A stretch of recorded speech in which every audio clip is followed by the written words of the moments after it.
Hello everyone, and welcome to another exciting adventure with Lock Daddy, doing commentary and analysis of Star City Games Modern Open Cleveland. So this is going to be awesome. Haven't done Modern in a while. There haven't been any Modern events for a few weeks, so I'm fairly curious to see what the meta is like now at a big tournament scene level. So let's get into it without further ado. Got a little peace souls and the Phillips, the Patty souls, the dynamic duo. I love these dudes. These guys are probably the best commentators in Magic together. They play off of each other really well. You can tell they're very good friends. They got the humor down, and they're pretty good at commentating. So whole package. All right, what do we got? Golgari midrange versus 8-rack. Tom Ross, yes, on 8-rack. Okay, this is a degenerate deck. Okay, the point of this deck, if anyone out there doesn't know, is it has a bunch of discard, and then it plays 8 copies of rack effects, which, if you don't know what the rack is, it's a 1-cost artifact that came out in the base Magic set, like the original base Magic set. And for every card under 3 in your hand during your upkeep, you take a damage. And then there's the other rack effect, which is called fuck, the name's escaping me right now. It's a 1 black mana enchantment, Shrieking Affliction. And basically it says if you have 1 or less cards in your hand during your upkeep, then you lose 3 life. I believe it's 3 life, yeah. So basically they just like pretty much 1-for-1 you out of the game until you've got no cards in your hand, and then they've got a rack effect and you just die to it. So they also play a card called Smallpox, which is 2 black mana, and both players have to sacrifice a land, both players have to sacrifice a creature, both players have to discard a card, and both players lose 1 life. So it's a very, like, attrition-based deck, and has hand destruction in it, has Raven's Crime, which is, a retrace card that lets you play it from the graveyard. It basically just gets all your cards out of your hand and all your creatures off the board.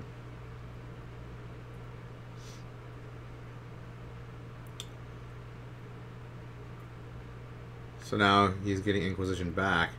I think Golgari is a pretty good matchup for this deck because it has a lot of just single threats that can just get the job done. Those are the kind of decks that beat 8-rack effectively. They've got Tarmogoyfs and Scavenging Oozes to gain life, and yeah, they've got just a bunch of good stuff. So yeah, he took the Lily out of his hand, which is the best, obviously, choice.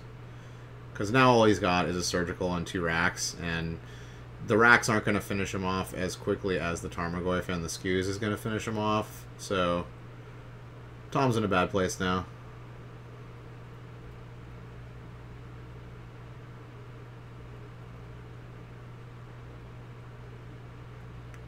So he's going to have 2 rack effects on him, so it's going to be doing, what, 6 damage to him around?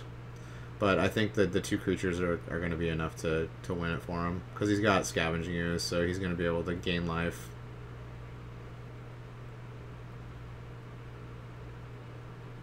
Or is he going to... No, actually he's not going to be able to gain life. Okay, so Skews is not a very good card, but he just drew an Abrupt Decay, so he's going to kill one of those racks. Yeah. And now there's an artifact, so this thing's a 5/6 Tarmogoyf now. Yeah. Yeah, essentially he's on a 2-turn... Well, he's on a 3-turn clock, but... Yeah, Tom Ross needs to find a...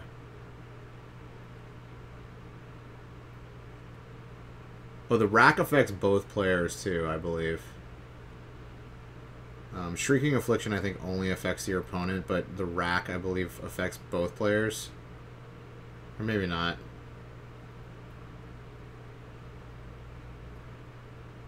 I can't remember.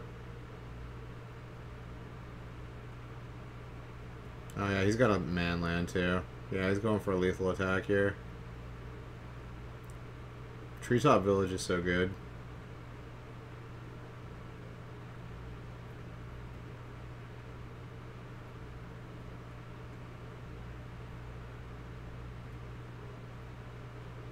do dismember, but I mean, I think it's over.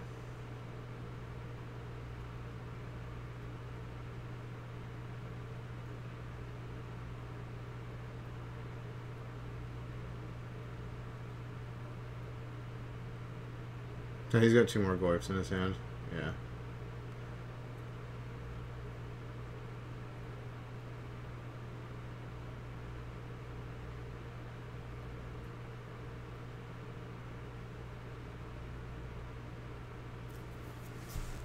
GG.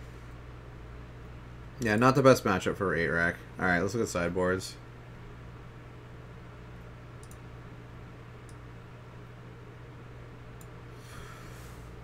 So, on the Golgari side, we're probably going to see Collective Brutalities because they, you know, they're going to let him pull out cards like Liliana. Or, I guess he can't pull Liliana out of his hand, but you can gain life off of it, which gaining life is oftentimes good against these decks. Kitchen Finks is, like, an amazing card against 8-rack. Like, it's probably the best card to play against 8-rack.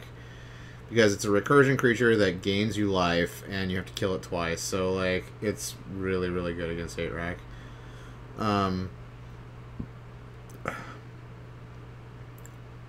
Maybe Engineer Explosive comes in so he can kill, like, you know, multiple Shrieking Afflictions and Rack. So probably that's coming in. So Kitchen Fink, Engineered Explosives, probably a Brutality. Actually, Brutality probably is not coming. Well, you can use it as just the Drain effect. I think that's decent enough to maybe win you a game. I don't know. Maybe one of those comes in. Kalidas, expensive stuff you don't want against 8-rack because they attack your land base too. So, like, he wants to keep his cost low, so I don't think Kalidas is coming in. Yeah, probably just...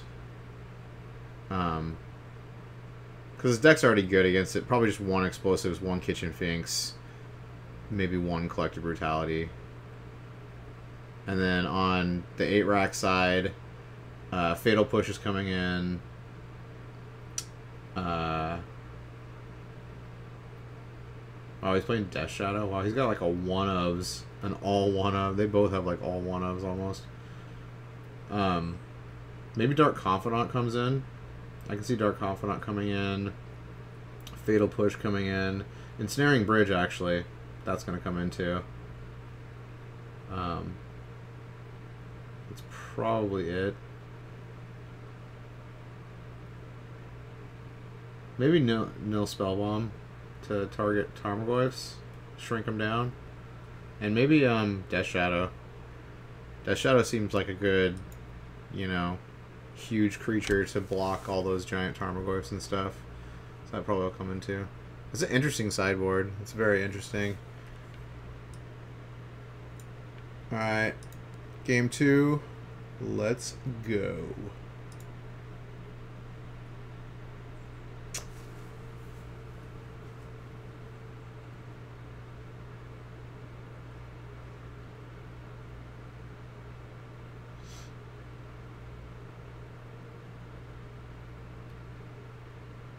Oh, mulliganing against 8-rack. That always makes 8-rack happy. Doing their job for them. You do not want to mulligan against 8-rack. That's like the worst thing you can do. And actually, a lot of times you probably want to be on the play against, or on the draw against them. This is like the one deck that chooses to be on the draw a lot of the times. Because they want to have card advantage. And they want you to have less cards. Because almost everything they're packing is 1-for-1. Rock Daddy. What's up, buddy? How's it going?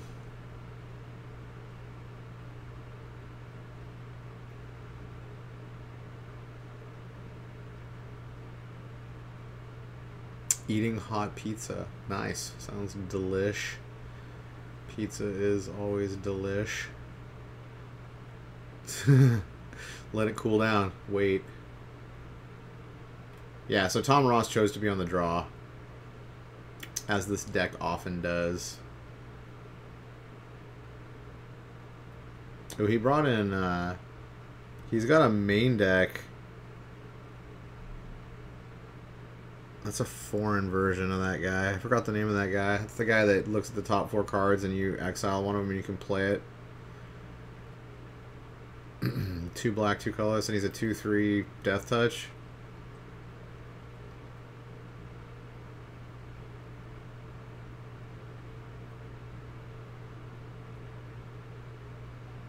Took a Tarmogoyf out of his hand.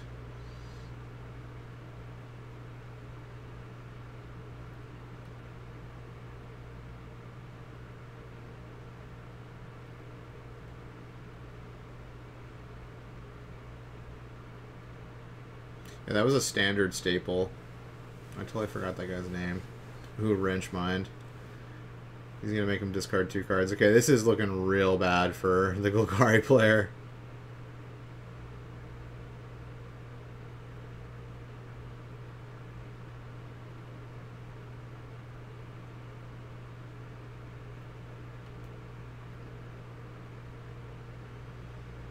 Yeah, and Tom Ross's hand is stacked. And he's got a Mutavault too. So I would take Shrieking Affliction. He's got 2 rack effects, so this is not... He's probably going to lose this game. I don't see the Golgari player winning this game.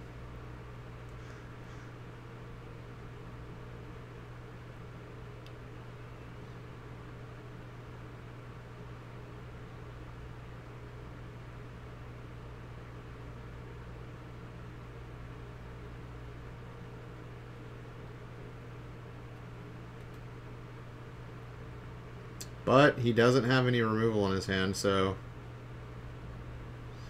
because he took a smallpox, so that was the right choose. So he's gonna gain 2 and swing in for 4. So he's basically like on winning with this Scooz right here. Oh, he just drew a Liliana. Okay, this is over. Yeah. Like, he needs a creature right now. If he doesn't have a creature, he pretty much loses.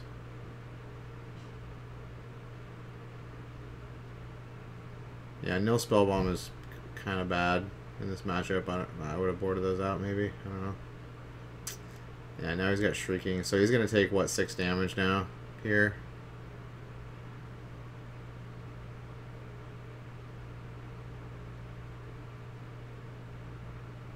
Yeah, he's on a 2-turn clock. If he doesn't draw a creature here, he's dead. Actually, even if he draws a creature, he's dead, because Liliana can just edict him. Yeah, this is over.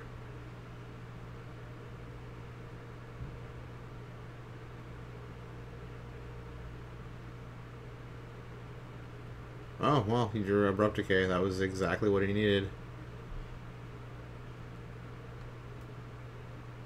But he's gonna reach. Oh, he can't retrace Raven's Crime. Okay, maybe Nil Spellbomb's decent. I forgot about retrace. Yeah, got rid of that. Okay, so we can throw out Tarmogoyf here. We got a game. Oh, he's picking it up. I guess he doesn't have enough life left.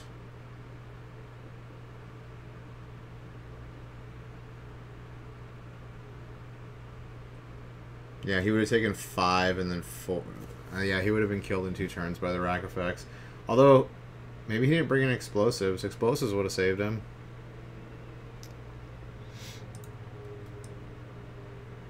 Oh yeah, we already looked at sideboard. I don't know why they're showing sideboard again. And Tom the Boss Ross. Alright. So he's...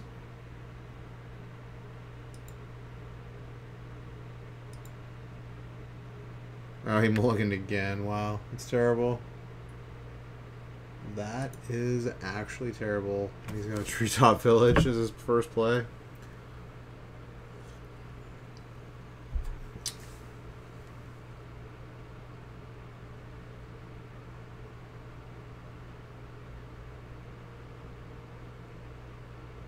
Looks like he bought it in Maelstrom. That hand is terrible. Now he's going to take the... Well, it's terrible without the Dark Confidant. He's going to take the Dark Confidant. Yeah, obviously. So this hand's looking real bad now.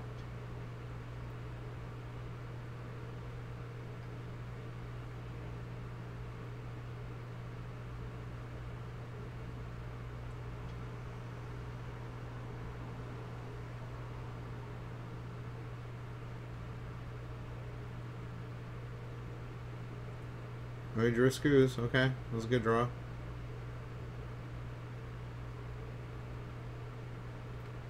If he smallpoxes here, it's gonna be bad times.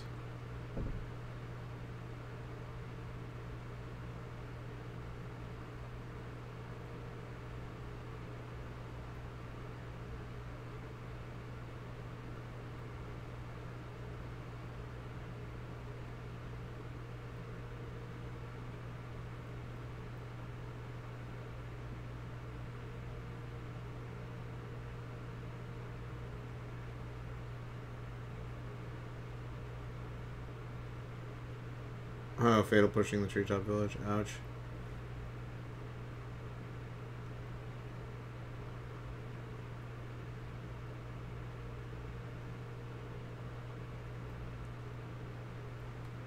Liliana. Edicting the Slime. Oh, he brought Kalitas in. I think that's terrible. Yeah, I don't think this guy knows how to play against 8-rack, clearly. Or he doesn't know how to sideboard against it. But yeah, having a 4-mana creature is terrible because they attack your land base with Smallpox, so... like, you definitely want your highest play to only be like 3 mana at the most. Because you can't expect to be able to put out something that costs 4 mana in the game.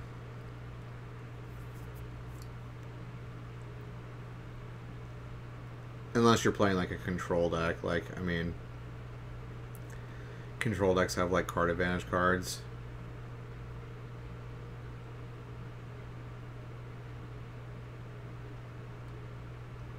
Like Snapcaster Mage and stuff like that, so you can get like 2-for-1s, but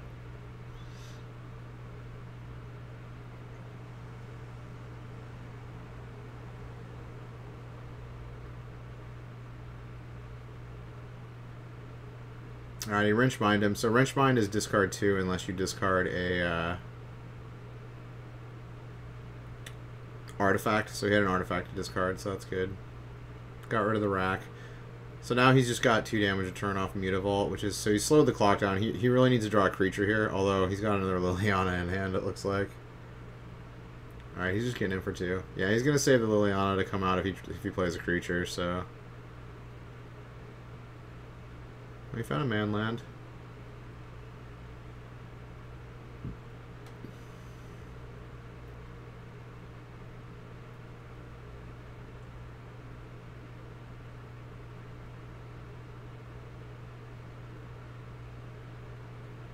Yes, it's a Liliana that's got Harley Quinn and Poison Ivy hugging on it. What?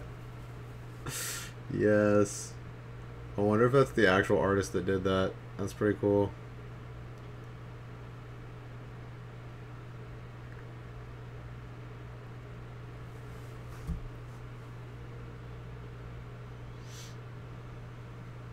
Tireless Tracker was a great draw. Yeah, he's going to want to kill that, like, immediately. But it looks like he doesn't have it. Oh, he's got Smallpox, though, actually.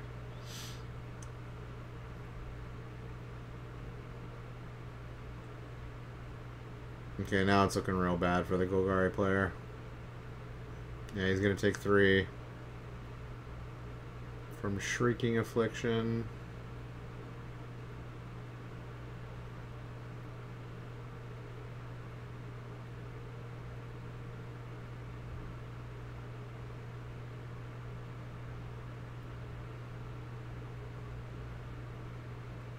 Or maybe Shrieking Affliction does 4.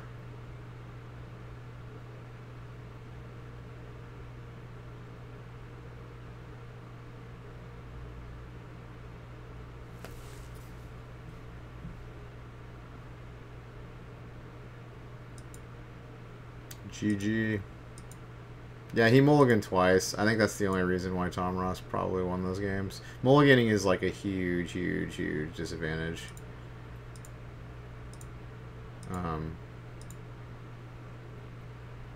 Dreadlord, or Dreadhorde General. I think she's pretty bad. Actually, she's kind of good. It's whenever a creature, so even tokens count for this.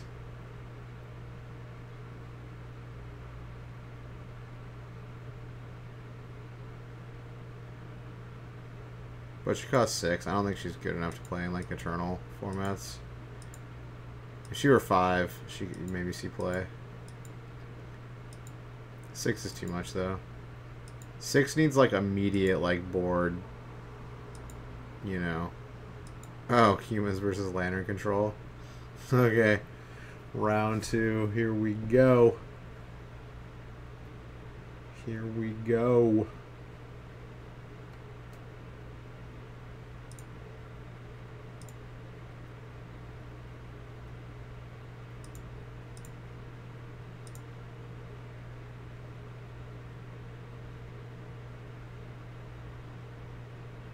So it looks like we have turn 1 Hierarch off of Cavern, naming humans, obviously, into turn 1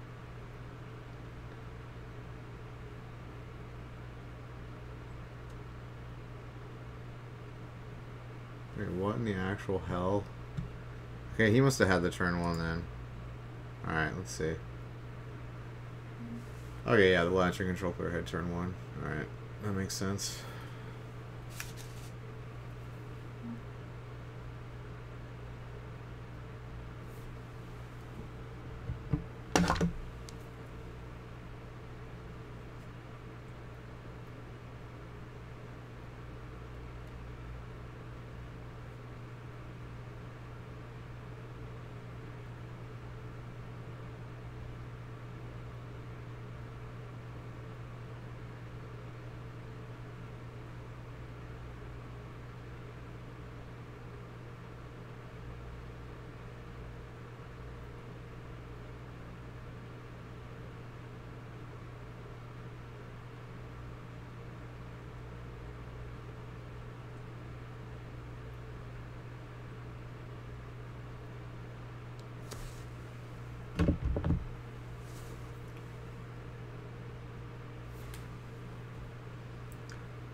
Grixis and... Oh, he got the Meddling Mage out of his hand. Codex Shredder and Grixis. So both of those, like... Codex Shredder just mills a card off the top of your deck. Off either player's deck. And then Grixis mills... Exiles both cards off both players' decks. And then it has, like, a 6 in Sacrifice. And, like, you can, like...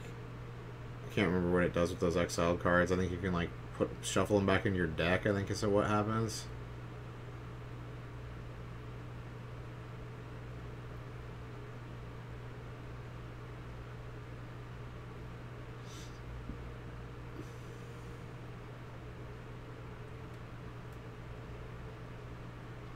Grixis of Pandemonium.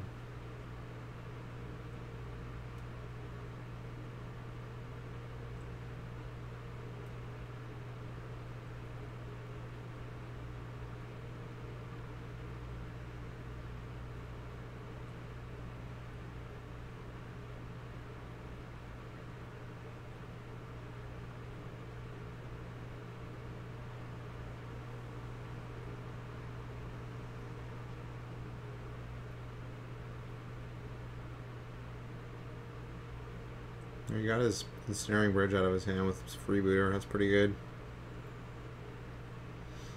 Yeah, Ensnaring Bridge, he pretty much needs Ensnaring Bridge to win this matchup, so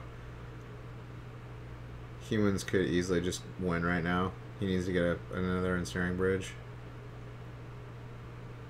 Because what, he's getting hit for what, 2, 4, 5, 6, 7, 8?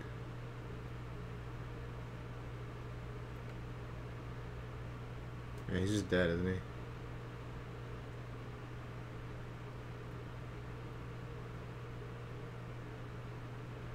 he? He just wanted to see like 2 more cards out of his deck, I guess. That's why he Codex Shredded him twice. Alright, sideboards. Ye old sideboards in the heezy. Yeah, this game's go really fast unless he gets a... He needs to find a ensnaring bridge. That's like his #1 protection against humans. Alright, so... Stony Silence. Those are coming in. Kataki War's Wage. Both of those are coming in. Soul Collector's coming in. Knight of Autumn's coming in.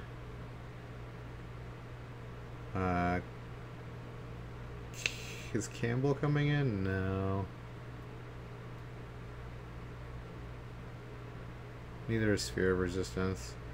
Yeah, so all the artifact interaction stuff. So Stony Silence ×2, Kataki ×2, Soul Collector, and Knight of Autumn. Yeah, those 6 are coming in. And then for the Lantern side, probably Welding Jars are coming in. At least some number. Assassin's Trophy to get rid of pesky freebooters and things. Gearbert Ether Grid might come in. I don't know if that's like the go-to for like creature decks. So you can just like pick off the creatures and actually win with it. And probably Nature's Claim, so you can get rid of pesky like Stony Silence and stuff. He's got Kaya in the board. That's crazy. Dude, Kaya, man. I thought Kaya was going to be, like, not played at all, and she's like, dude, she's seeing playing Modern now? That's pretty crazy. That's pretty crazy, yo. I like it. Dude, 3-cost Planeswalkers are not to be fucked with. I mean, like, you always got to, like, test out 3-mana Planeswalkers and see what they do. Because Planeswalkers are super powerful, and if they only cost 3 mana, then yeah. Alright, game 2. Lantern of Insight, the namesake of the deck. So both players play with their top card of their library revealed, and then Lantern has a tap and sacrifice ability to take someone's card off their library and put it into their graveyard. It's either their graveyard or the bottom of their library. I can't remember. I think it's their graveyard.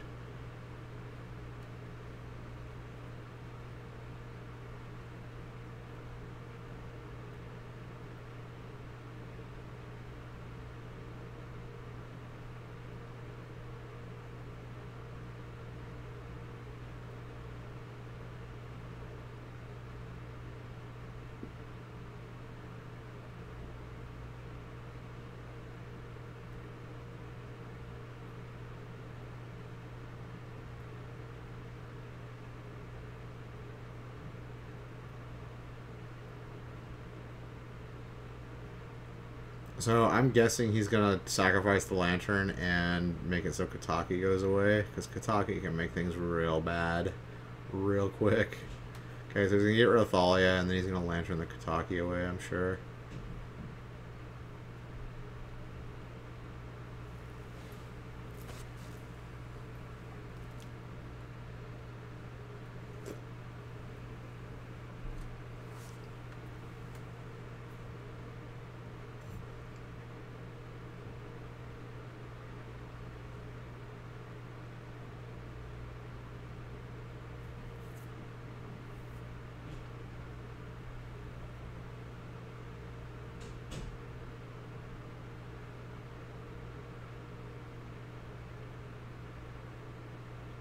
Oh, Stony Silence. Gross. Probably gonna get rid of that one now. Gotta waste the other Lantern. Oh, it shuffles the library. That's what it does. Duh. I knew it wasn't like just put it in the graveyard.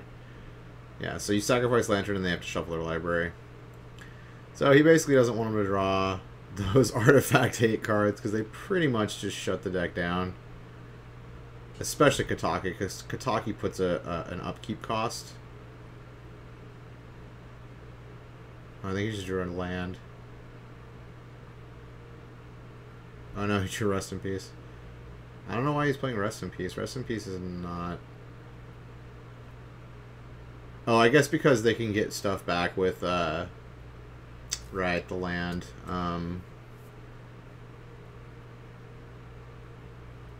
There's a land that can put an artifact back on the top of your deck from your graveyard. I forgot the name of the card. And they play that too, so they can get their artifacts back. So that's why Rest in Peace is in there. Gross. Thalia's Lieutenant into Phantasmal Image of Thalia's Lieutenant. Seems good.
Alright, so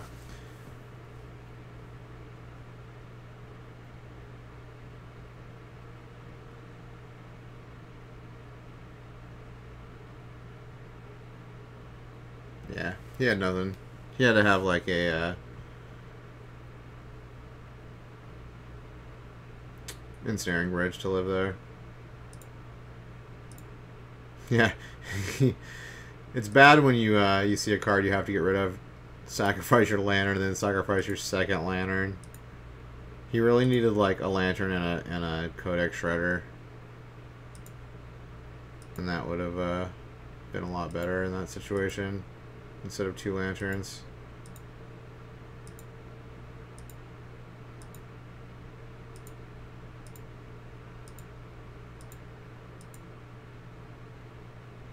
Fibblethip the Lost.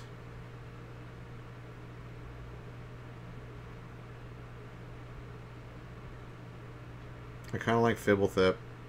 Someone's gonna break that somehow. I know, someone's gonna break that card.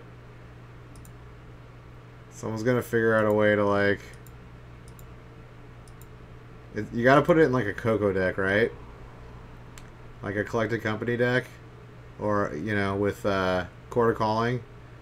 Because that, like, you draw 2 cards every time you get one out of the deck. That seems pretty good.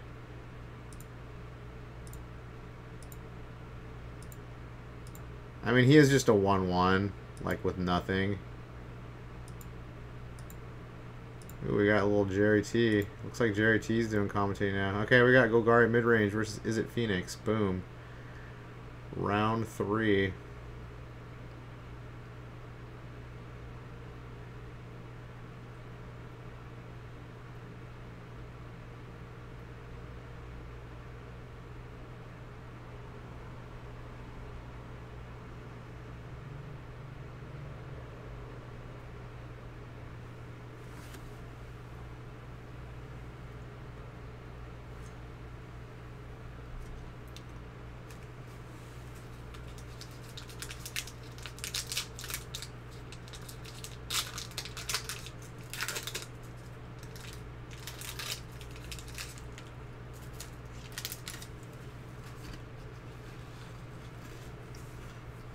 Liliana.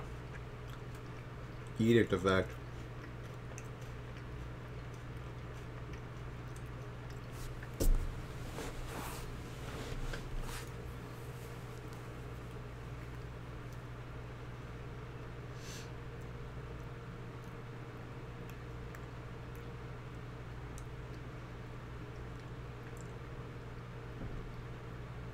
Definitely looks like Golgari midrange has shot up in popularity because it's good against these graveyard decks.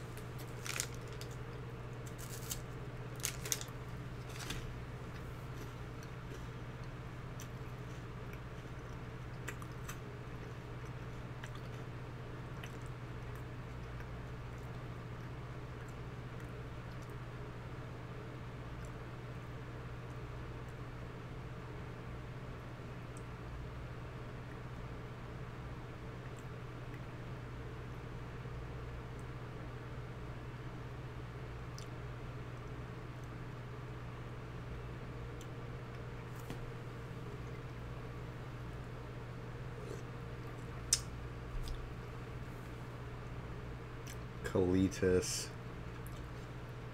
Kalitas is a beast. Good against Arclight Phoenix. Exile that bad boy, turn it into a zombie. That's always fun.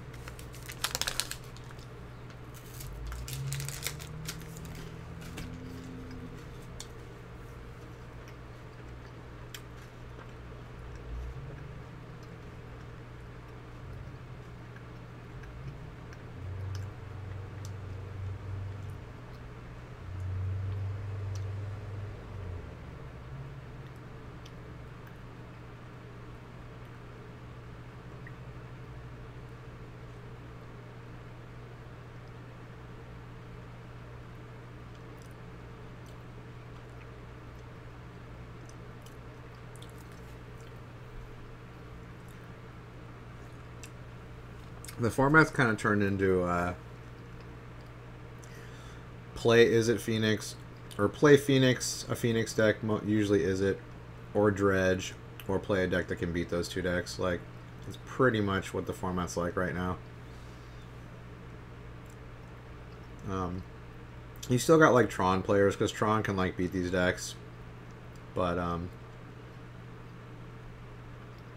and Tron's good against Golgari, but yeah, a lot of other decks have been squeezed out of the format because they're just not good. They can't beat these decks, which a lot of people are playing now. Like, Burn's still a deck. People are still playing Burn. But,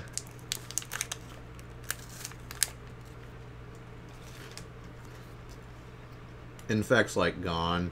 Infect's, like, not worth playing at all right now.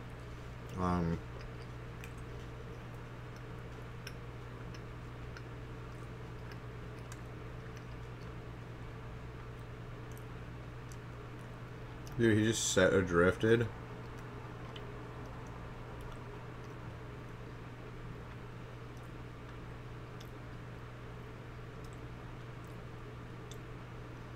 Which is a delve, put a creature on top of their library. Yeah. Dude, that was a Cons card. I remember that was like a one of sideboard card in Cons block.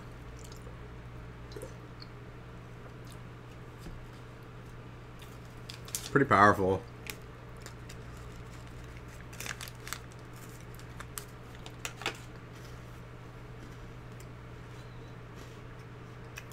It looks like he's playing it main deck. That's pretty cool. Just tech.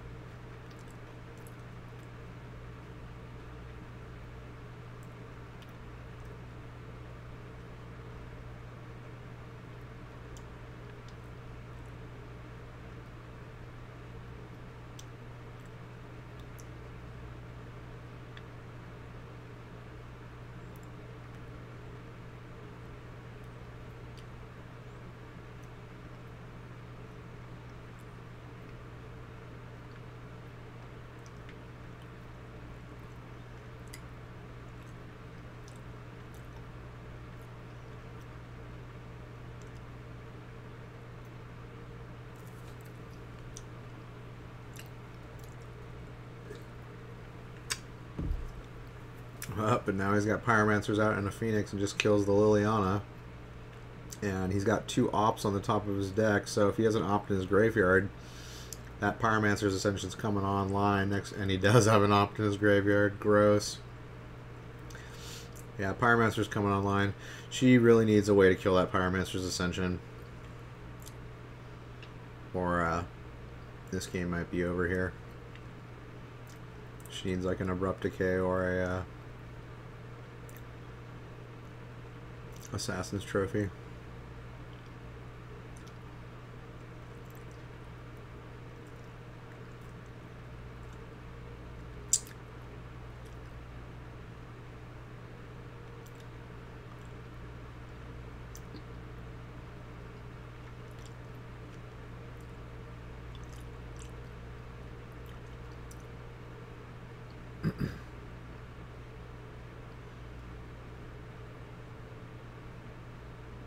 Alright, she's smashing him for 6, gaining 3.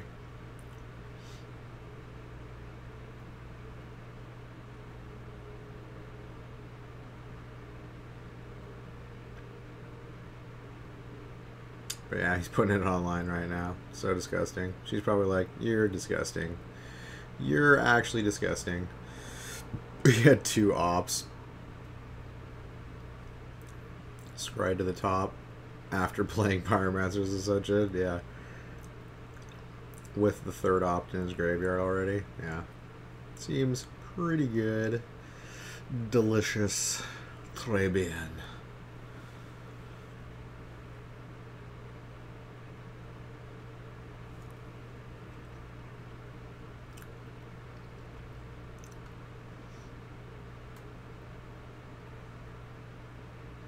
Yeah, double bolt your Kalitas.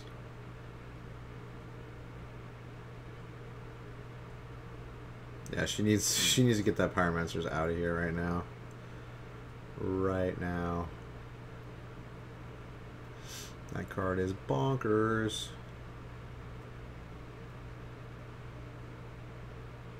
What you got? Okay, Dark Confidant.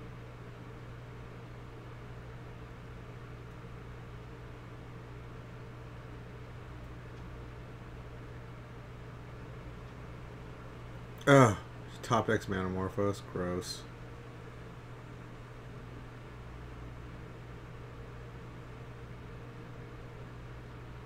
Little things better than having an active Pyromancer's Ascension. Feels pretty good.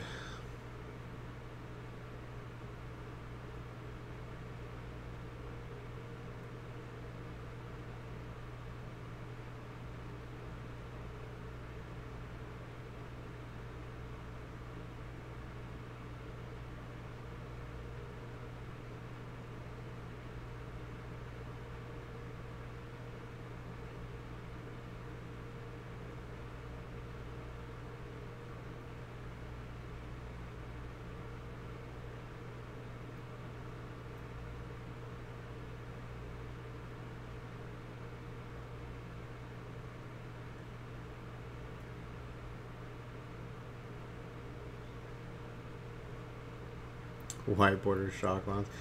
Yeah, I don't know why he's using like those sleeves that give it a white border. The like perfect fit sleeves.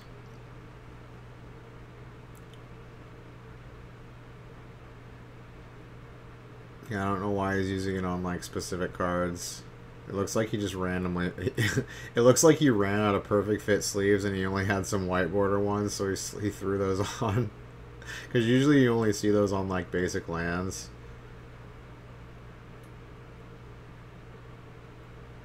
Yeah, I don't see any rhyme or reason to it. Like, he's got one on a Serum Visions, and he's got one on a Steam Vents, and a Lightning Bolt.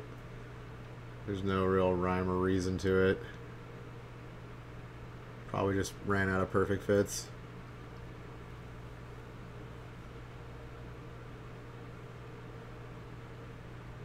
Yeah, he's gonna get like 3 Phoenixes back, yeah.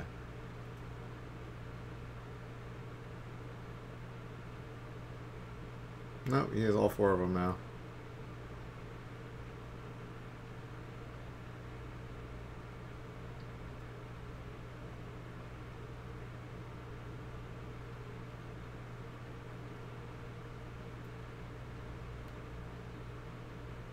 Take 12 in the air. Yeah, now it seems irreparable, the damage now. Oh no, he's just gonna kill her. Alright, why did he do that? Why didn't he just bolt her twice? Oh, she was at... What? Okay, her life total must have been wrong.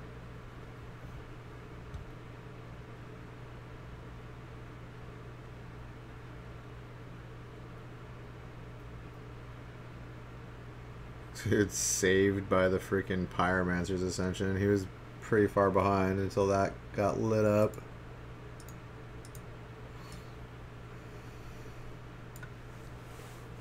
Alright, sideboard. On the Golgari side. Ooh, Nissa Worldwaker, I like that. She's really powerful. Well, nil spell bomb obviously is coming in. Two surgical extractions are coming in. Does damnation come in against this deck? Probably not.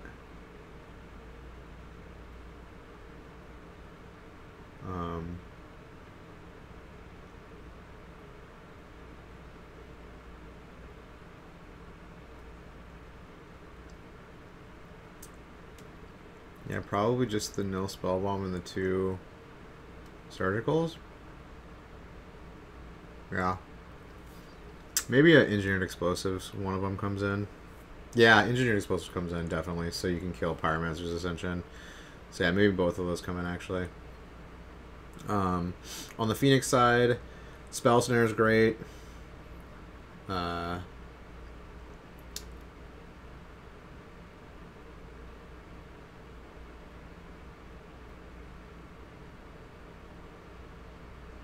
don't really... Does anything else come in? Maybe Chandra? Blood Moon's not really that good.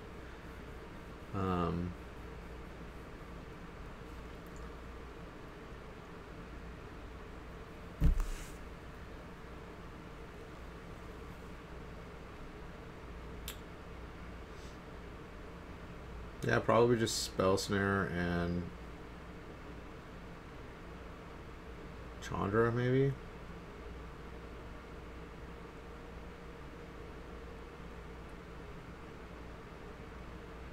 Yeah.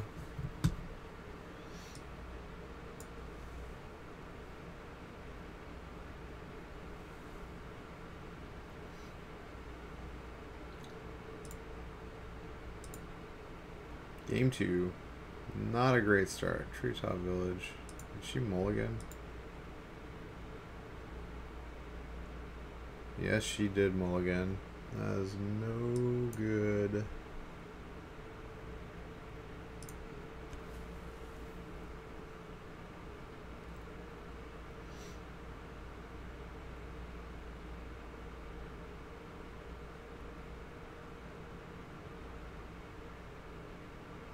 Maybe he brings in a Disdainful Stroke, but I don't really think that... Nah, there's not enough 4-drops in the Golgari deck.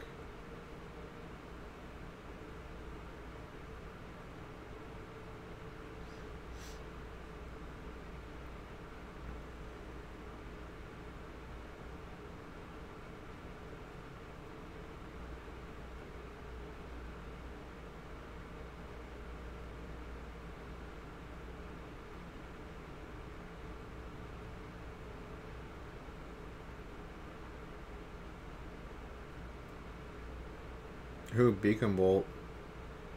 That's a new one. I don't know if I've seen Beacon Bolt in Izzet Phoenix yet. It's played all over Standard, but I guess it seems pretty good. I mean, Jumpstart is always great. It's pretty much turns the land into another kill spell. Alright, Surgicaling the Phoenix. This is a good play. I mean, by no means does it mean she's winning the game, but, like, it takes a lot of the power out of the Phoenix deck, obviously. But, I mean, he's still got... Yeah, he brought Chandra in, too. So he's got Chandra he can win with. He's got Crackling Drakes. He's got Thing in the Ice, and he's got Pyromancer's Ascension. So he still has multiple ways to win. But the Phoenix definitely, like, it takes away some of your options because it's a haste creature. It you know, is very good against Planeswalkers. It's very good against, you know, having an early threat on the table. Now he has to, like, play a longer game.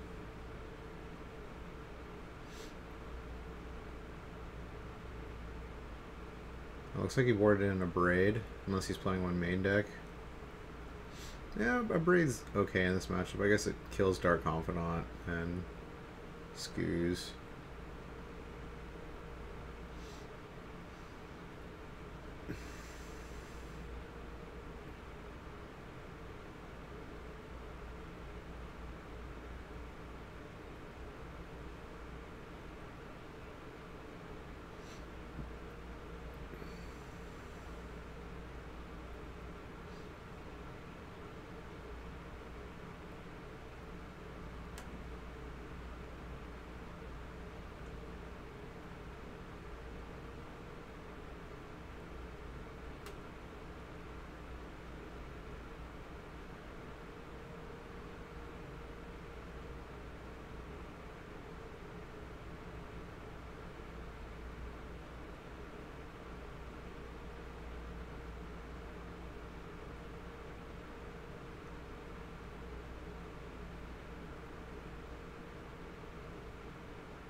Ooh, missed his land drop.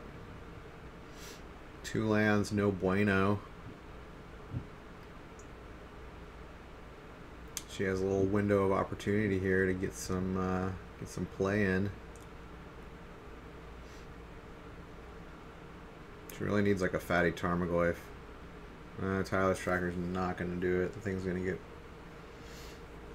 bolted or abraded. Looks like he's got 2 bolts and an abrade in hand, yeah. Well, she's going to get 2 clues out of it, though. That's great. Tyler's Tracker's a great Magic card. Oop, found his land.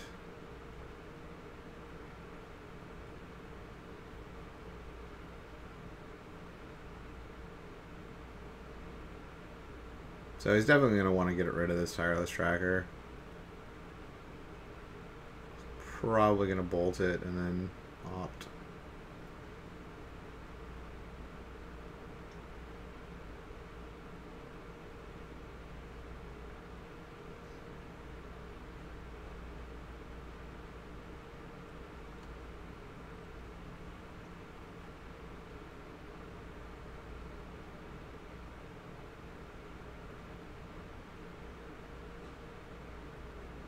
So she's going to fetch in response, get another clue.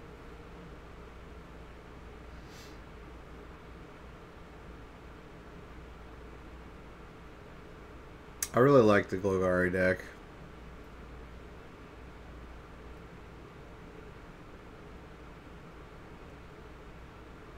I would like to build it at some point. I do not, however, have the Lilianas or the Dark Confidants. Excuse me. Or all the Tarmogoyfs either. Yeah, I still need a majority of the value of that deck. I have little lands, though. That's something. And I have all the, like, you know, non-super expensive stuff.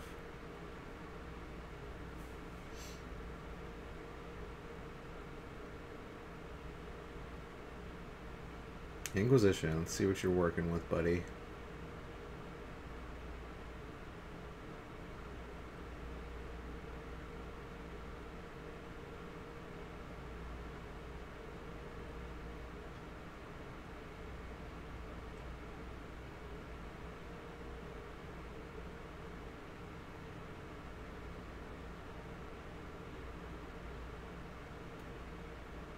I don't know if I see the point in opting in response to that.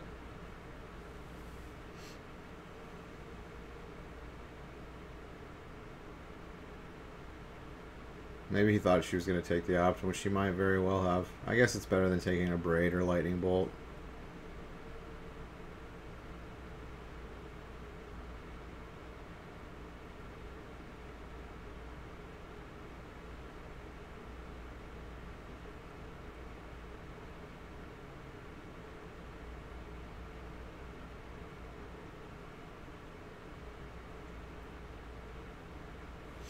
Fourth land, great draw.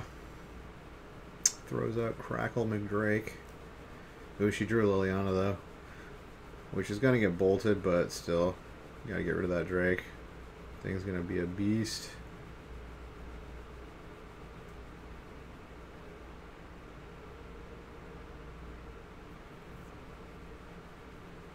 Ooh, lots of land. Not great. I like attacking with Tree Trap here, though. I guess she just wants to crack the clue.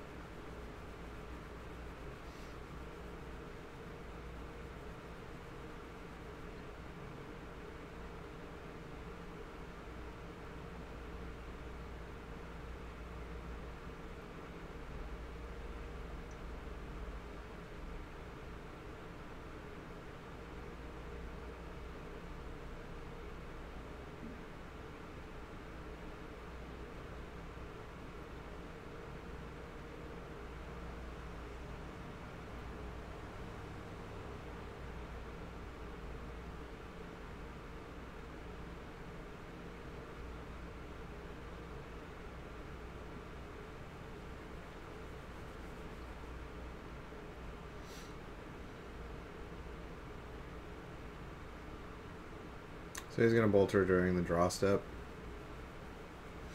So she can't tick up.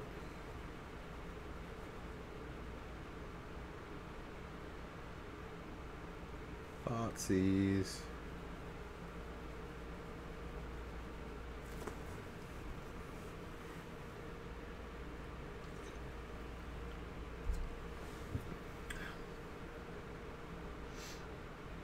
Okay, so he's gonna opt. I see why he's doing it this time, so he gets the trigger on the thing in the ice. But anything good he opts into is gonna get Thoughtseized away, so.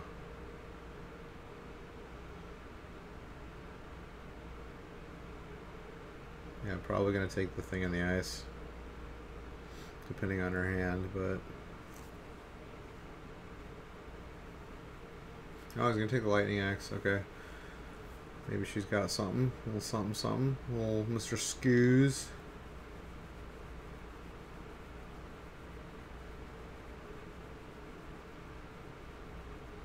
Yeah, she's probably going to eat 2 creatures and then a Faithless Looting.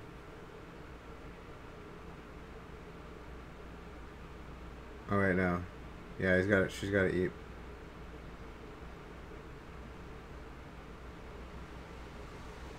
Oh, she ate all his flashback stuff. She really doesn't want him to flip that thing in the ice. But now he's going to be able to abrade the Scavenging Ooze. I don't know.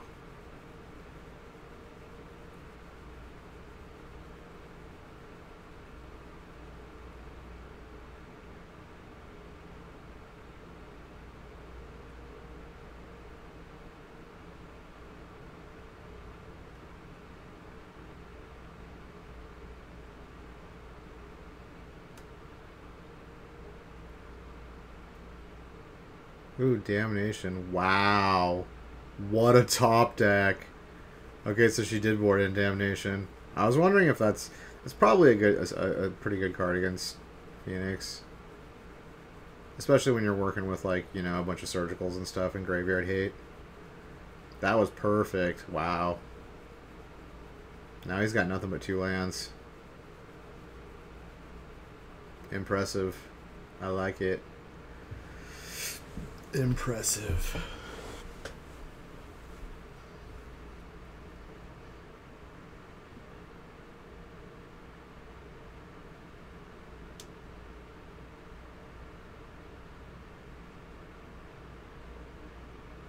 Getting in there for 11. Wow. She was like, that was exactly what she needed. Damnation. What a blowout.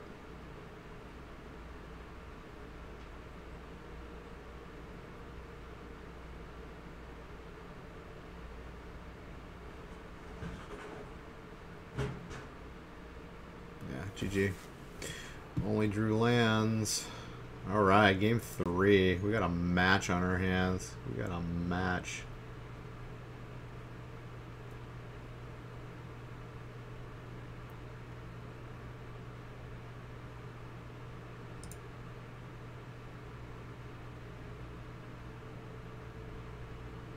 Wow, Gaieski's choosing to go second?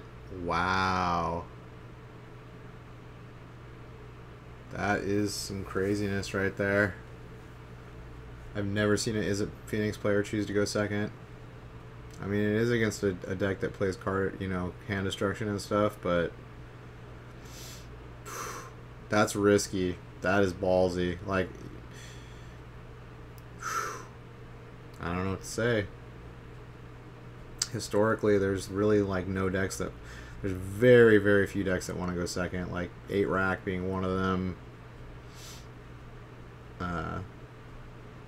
Like, there's some arguments that can be made for, like, for limited, for sealed limited specifically, not draft, like sealed limited, going second in a slower format where card advantage just matters more than getting out on the board first. But, yeah. And then there's, like, Manaless Dredge and Legacy and, like, Vintage. Well, no, Vintage doesn't even need to go second. In Vintage, it plays Bazaar of Baghdad.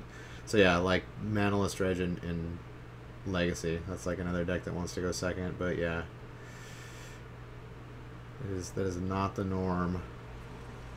I mean, it even states in the rules of Magic, like, tournament play, if you don't say if you're going for... If you win the die roll and you don't say if you're going first or second, it is assumed that you're going first.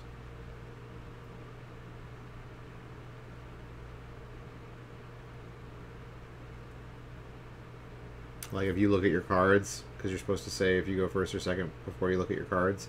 But if you like look at your cards without saying it and you won the roll, you're going first. Like that's how it works.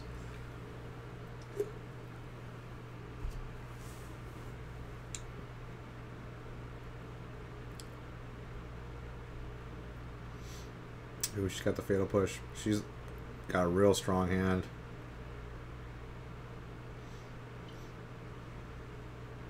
And got a man land. Dude, I love this Golgari deck. There's so many man lands and like just things to do. And she's just sitting back on her nil spell bomb. She sees a Phoenix hit the graveyard. That thing's getting exiled.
Alright, he's got a mana in hand. Yeah, he's definitely going to try to prompt her to use the nil spell bomb. He's probably just going to go for one Phoenix. I mean, he can only go for one Phoenix, but...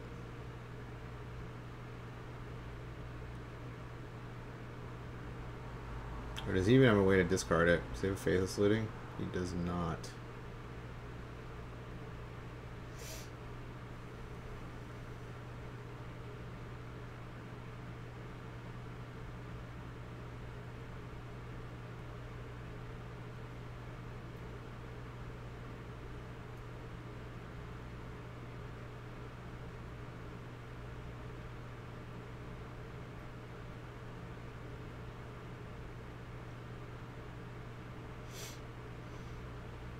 Senior Tarmogoyf, get in there.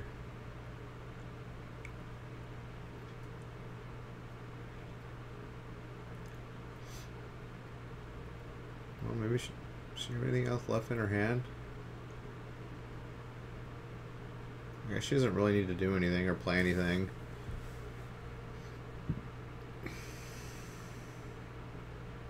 She's got, what, a 2-turn clock?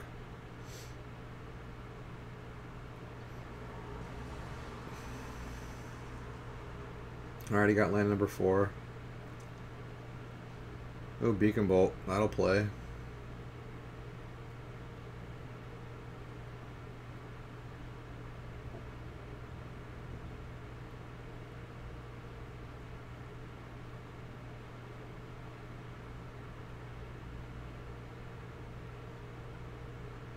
Beacon Bolt is a good card. I'm surprised it took people this long to catch on to it. I'm definitely going to put one into my Blue-Red Breach Moon deck.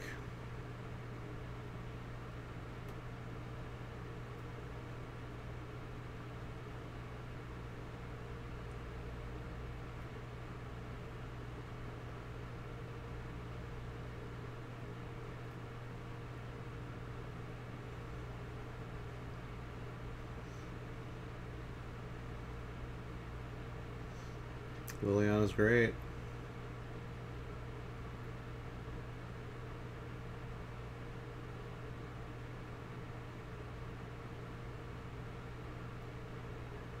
He's thinking about bolting her and then just hard casting a Phoenix and attacking her. That's probably his best play right now. Just to be completely sure he can get her off the board. Because he can't let her, you know, ultimate.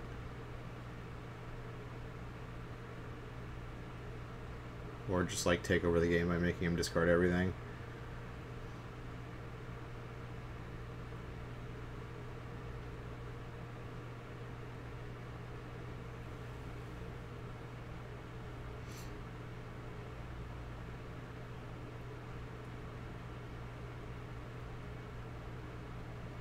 So he better hope she doesn't have a Fatal Push in hand.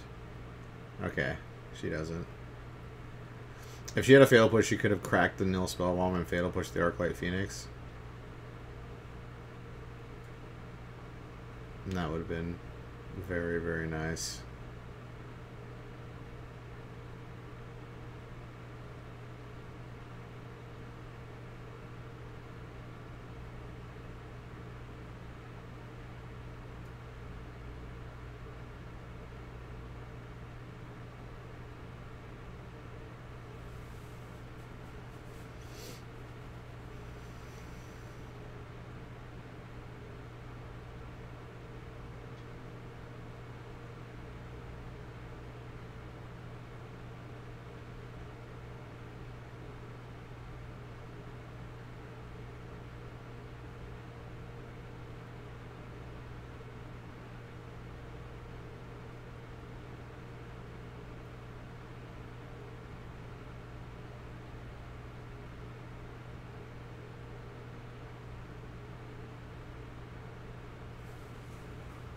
Going after the steam vents.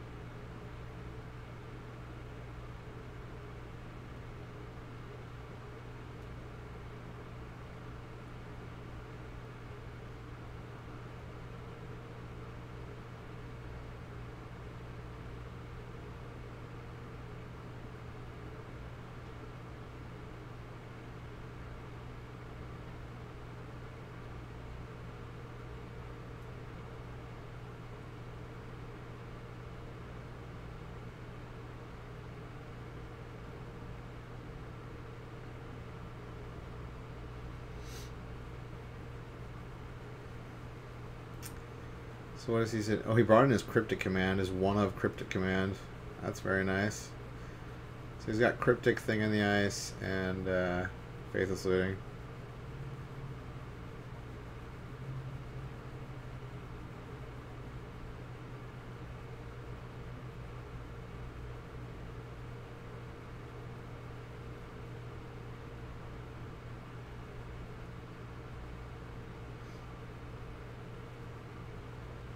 Looks like he just wants to keep attacking and keep that.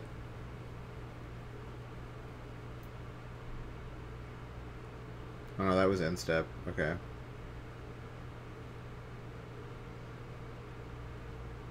But he's down to 6, so she can really pressure him with these man lands. He picked up an Abrade, that's good. So he's probably gonna sit back on Cryptic. Wait for her to animate and maybe kill one of those. Oh no, he's not going to sit back on Cryptic. Okay. Play Thing in the Ice. Okay. I mean, he can't block. Those are Death Touch, so I guess he's just going to Abrade the manland if it comes in.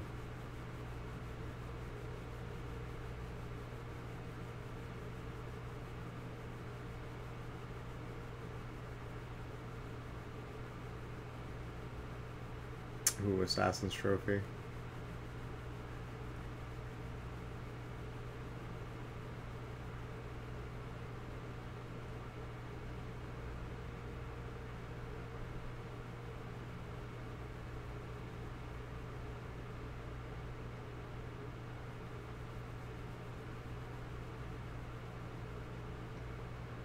Yeah, it's getting abraded, yeah. For sure.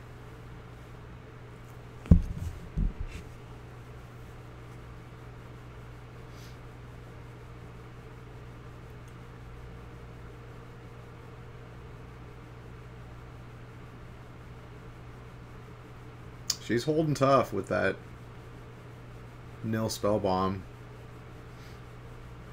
I mean, she knows that, like,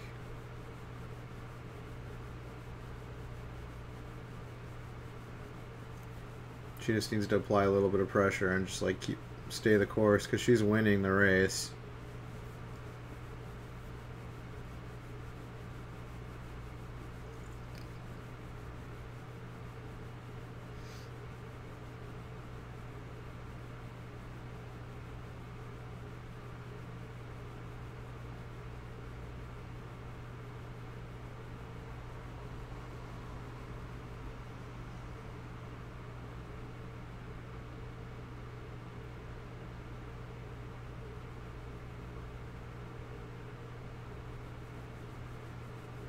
Alright, she's just getting rid of his Faithless Lootings now. And drawing a card. Okay, I can see that. Ooh, Inquisition, nice. He's probably going to Cryptic Command this. He obviously has a card he wants to protect. Can't see what that card is. Oh, it's a mana. Is it a Manamorphose? Yeah, it's a Manamorphose. He's thinking if he wants to fire off Manamorphose. Okay, he's gonna fire off Manamorphose.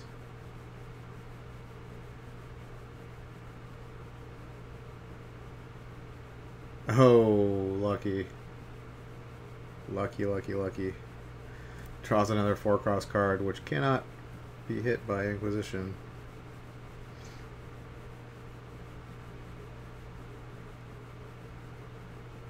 However, that does let her know that he has Cryptic in his hand. And a Phoenix.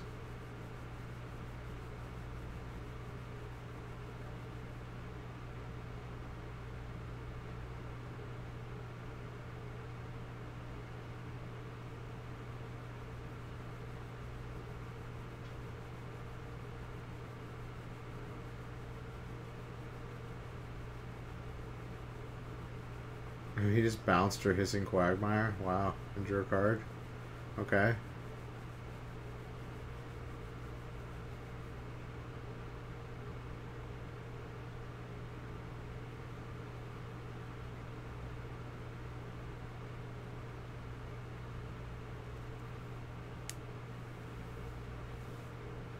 Tyro's Tracker.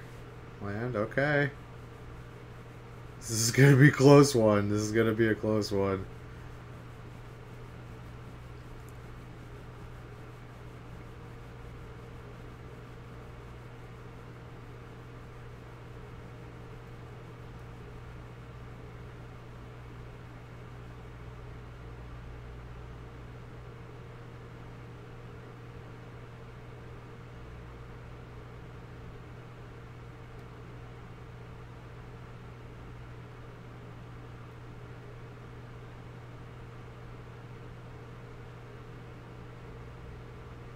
He's gonna take that Faithless Looting, definitely.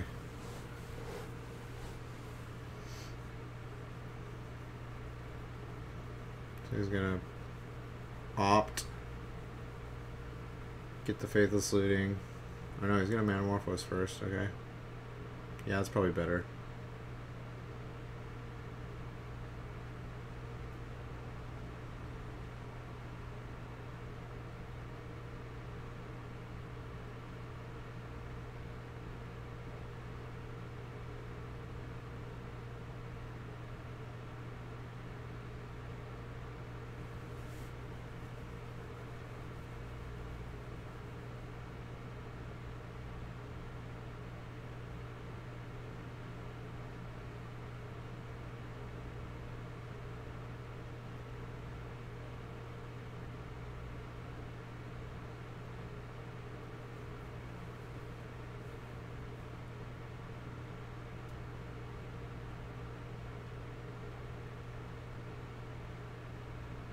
Ooh, he's just gonna play the Crackling Drake. Okay.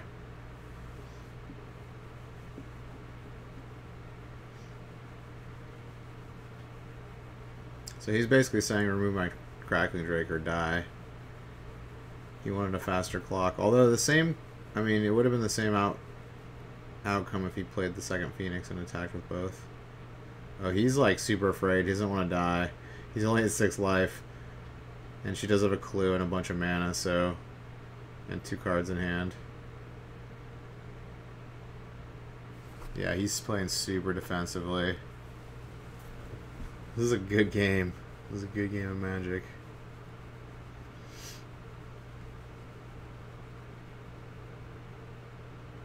I can't see what's in her hand. She's keeping her hand real close to the chest.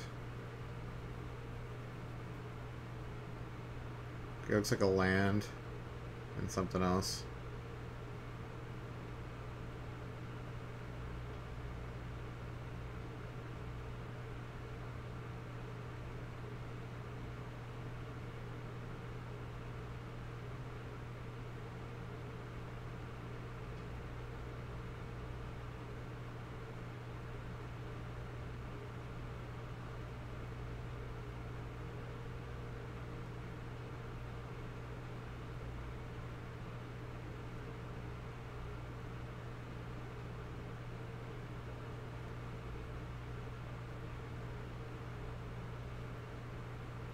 Oh, he's just taking it.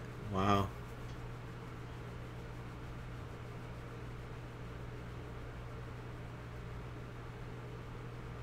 Ooh, the trophy. Get wrecked.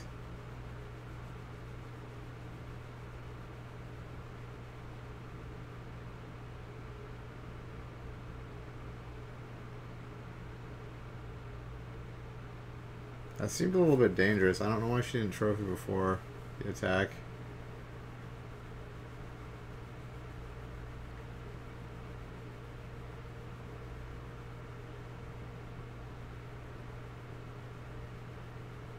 I feel like you don't want to be trading.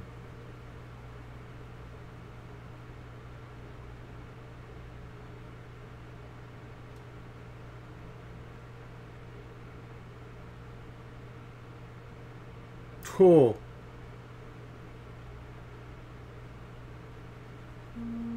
Well, okay then.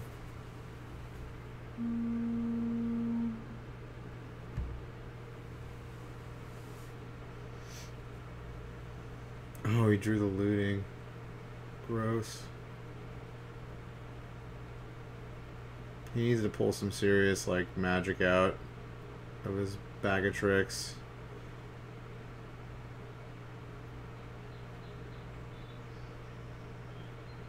Oh, he's got a lava. He's got a lightning axe. Okay, he can kill the tracker at least.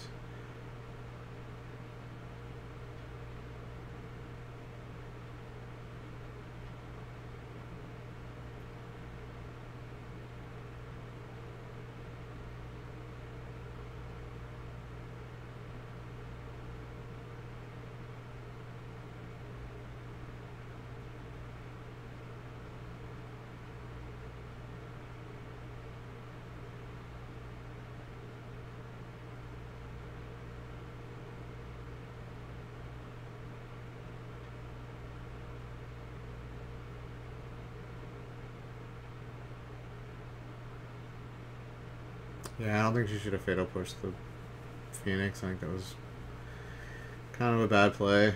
I mean, this deck is just known to be able to just keep doing what it's doing, just over and over again. I definitely would have saved that fatal push. Yeah, she lost because of it. I wouldn't. If she had saved that fatal push, she might have had a chance. She could have attacked with her manland, waited for him to attack with both of hers, used the Field of Ruin just to get a sacrifice effect, and then gone to 1 and killed the Phoenix. Yeah, I think she could have won that. That's unfortunate. Slight misplay. Yeah, you never want to just kill their Phoenixes unless you have to, like with a normal removal spell. And she definitely didn't have to at that point. Dude, Dreadhorde Arcanist. Dude, this card, like, has some serious potential. It doesn't have haste. If it had haste, it would be sick. It has Trample. Whenever it attacks, you can cast target instant or sorcery card with mana cost less than or equal to its power from your graveyard without paying its cost. This card has some serious potential in, like, burn style decks. That's gross. Alright.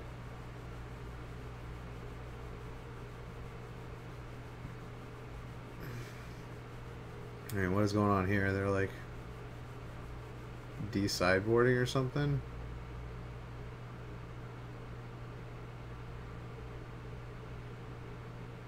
Got Phoenix versus Titan? I mean, what's going on? Oh, they already had their game 1. What? The F?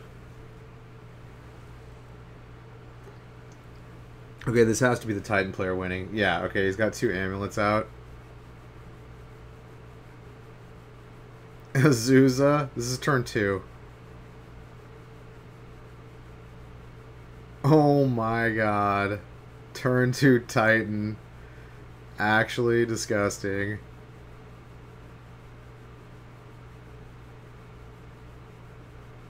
Actually filthy. He's gonna get another Titan and play another Titan. Oh my god, are you kidding me? Are you actually kidding me right now? He's like Scoop. Turn 2 win. Get wrecked, son. Dude, is he using a forehead protector from Naruto? Yes, I respect that. I respect that. Wait. What clan is that? Oh, is that the sand? Is that the Kaze? The hidden sand village? I think it is. Or the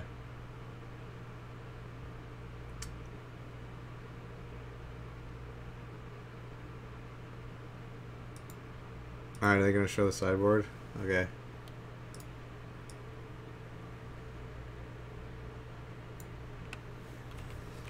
He's wearing the sand. He must love Gara. Gara must be his favorite character. Gara is a beast. Gara is a super beast. Alright, sideboard. 3 Path to Exiles are coming in from the Amulet Titan. Hornet Queen. That card's great.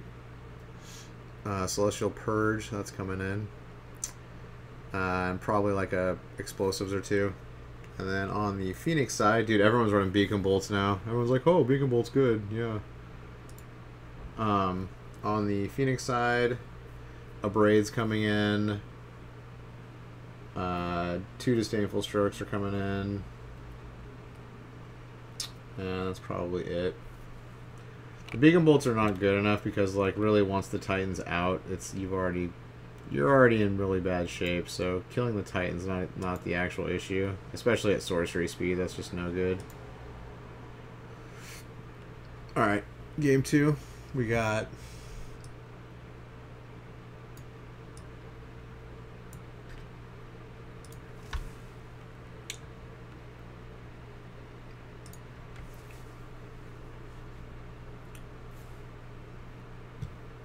turn 1 Stirrings.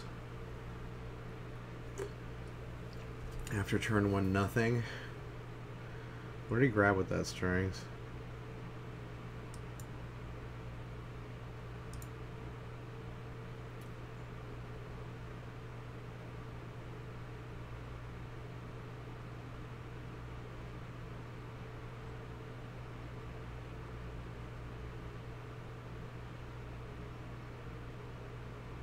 It's like just a land. Forest. Okay.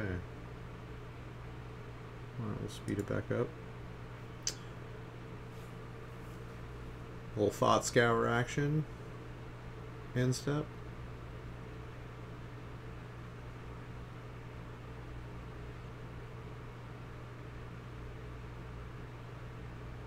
Naruto.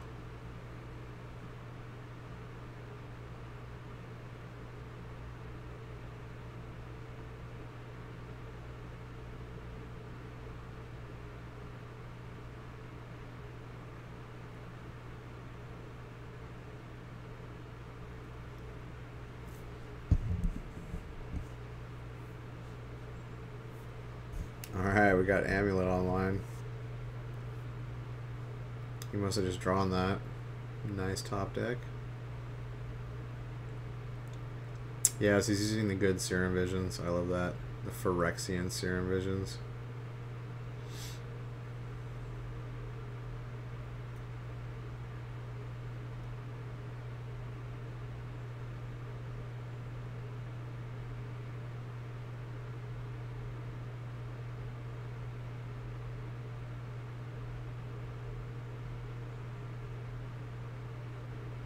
He's not looking too happy. Not looking amused. Yeah, he sees that that Amulet after getting turn 2 killed. Double Titan attack for 8 each.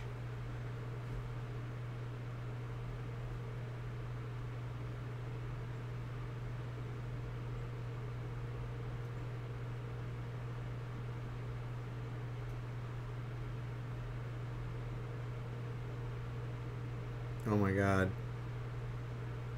Amulet number 2. Is this actually happening again?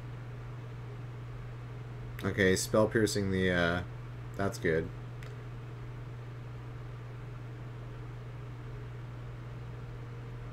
Spell piercing the Ancient Stirrings. Okay, maybe he doesn't have a Titan in hand. That's probably what he was searching for. a Summoner's Pact.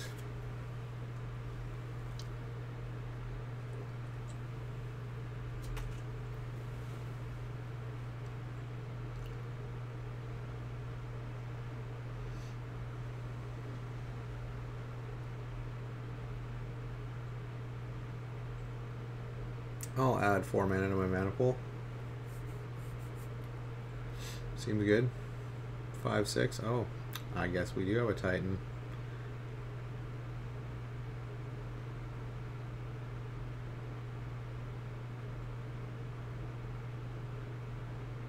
Oh, he's got the Disdainful Stroke.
Oh, Pathed. Get Pathed, son.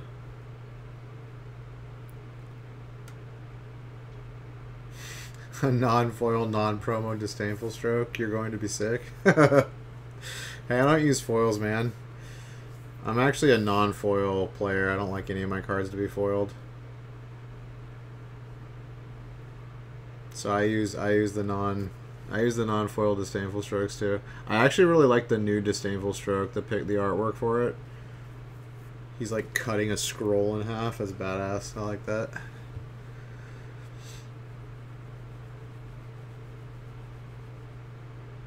How you doing, silly dead clown?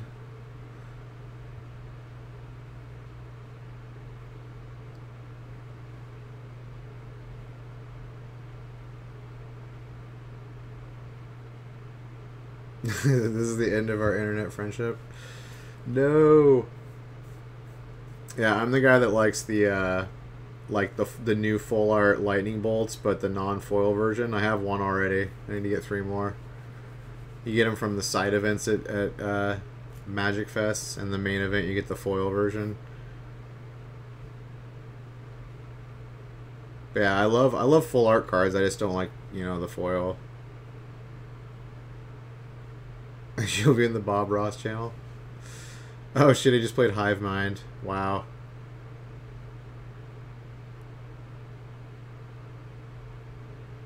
So what Hive Mind does is it, for every spell you play, it's copied for your opponent. So he's basically wants to win by playing a you know, one of the packs, and then it comes to his opponent's turn, and then he can't pay the upkeep cost, so he loses the game. I'm doing well. Thank you for asking, buddy. It's always a pleasure having you here, chatting with you about all things Magic.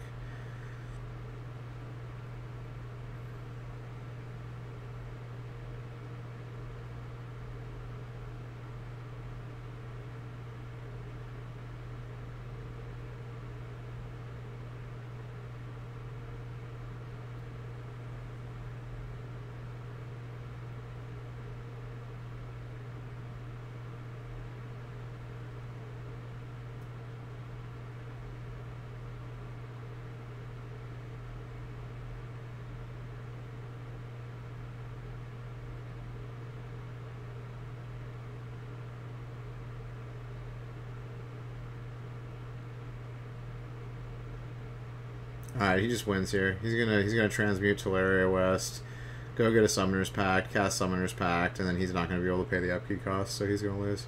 It's cool to see the Hive Mind version of this deck again. Or the one that plays Hive Minds. Yeah, GG. And that's how you beat Phoenix. Dude, Clown, you missed game 1 where he played 2 Amulets and 2 Titans on turn 2 and attacked with both Titans on turn 2 and basically won the game on turn 2. It's pretty strong. Pretty strong. GG. GG's.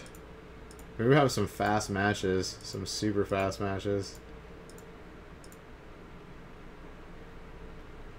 Dude, Dreadhorde Butcher. Deals common damage to a player plans, put a +1/+1 counter. When Dreadhorde Butcher dials, deals damage to his paladin turn. This guy seems pretty good. Like, I feel like Rakdos is going to be a good deck next when the next set comes out. Or at least in the when rotation happens, Rakdos is definitely going to be a contender for one of the good decks. It's just hard right now because there's so many powerful like cards right now. We're at the end of the block and there's just like 7 sets in the block. Or a 7th one is coming out. Alright, round 5. Well, at least Splinter Twin is banned.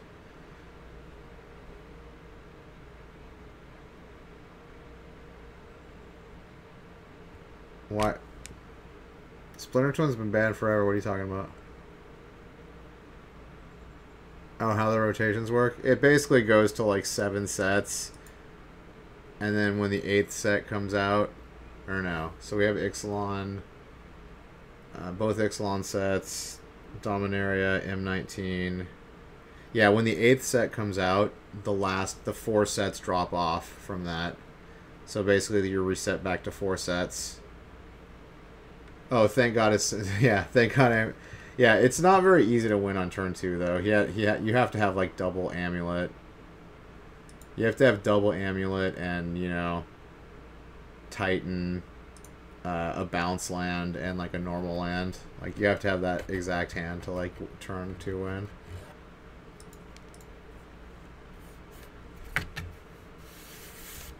You can turn 2 win with Infect, also. And I think Grishelbrand can turn 2 win also. But it's just, it's very, very rare that it's going to happen. Oh, we got another Amulet deck versus 8 rack. Okay. I feel like 8 rack is heavily favored in this matchup. Dude, Tom Ross is 4-0 with fucking 8 rack. Gross.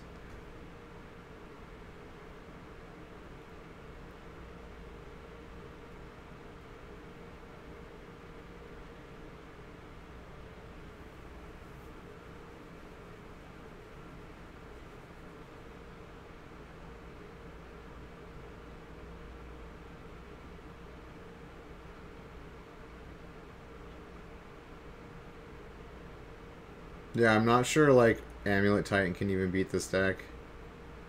Like, to be honest.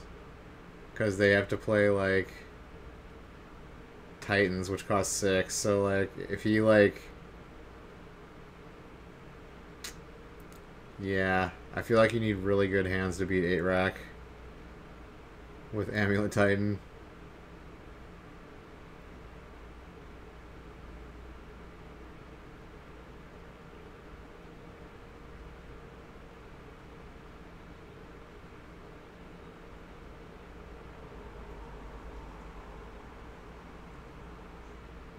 Well, maybe not. He has, like, Colony Garden to protect against, like, Liliana and stuff, but...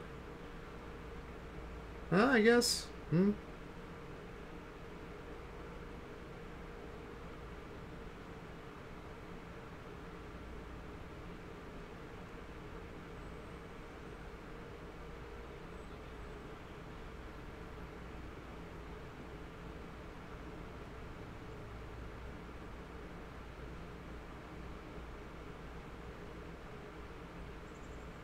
Wow, he's going to be able to play a freaking Titan. Oh my god. Wow.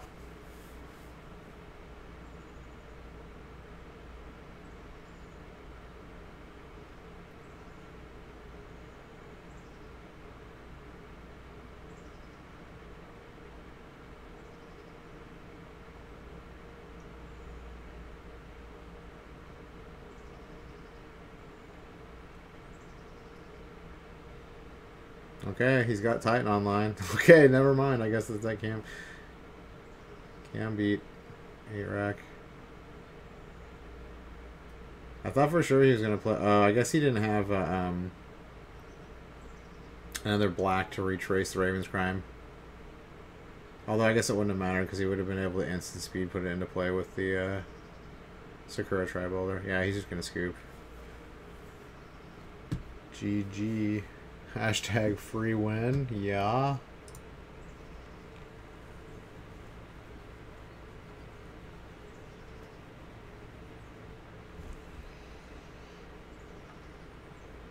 Alright, sideboard.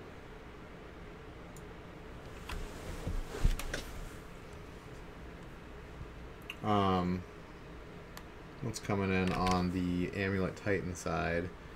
Probably negates, double negate. Engineered explosives probably coming in. Ramming up excavator might be coming in. Reclamation sage also probably coming in. Tireless tracker probably coming in. And maybe even Chameleon Colossus because it's pro black. I mean, he still gets killed by Liliana. I don't know. Probably not that. And then 8-rack side. Surgical probably coming in. Damnation. No, probably not Damnation. Ensnaring Bridge. That's probably coming in. Maybe a second. Maybe another Wrench Mind is coming in.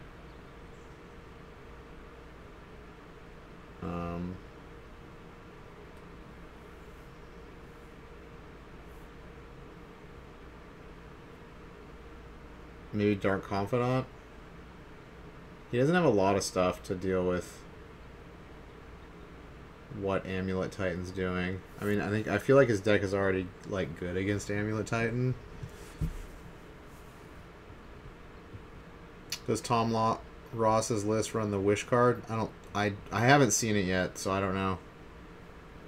He could very well be running that, but it's a 4-cost card, so I don't know if it's really worth.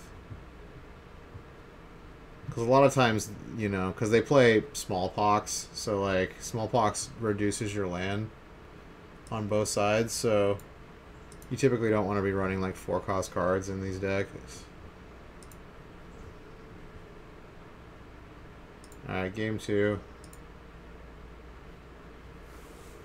So Tom Ross is going to choose to be on the yeah, I made that connection earlier too. He has a lot of random one-offs in his sideboard. It's very toolboxy. But I feel like a lot of decks are like that right now.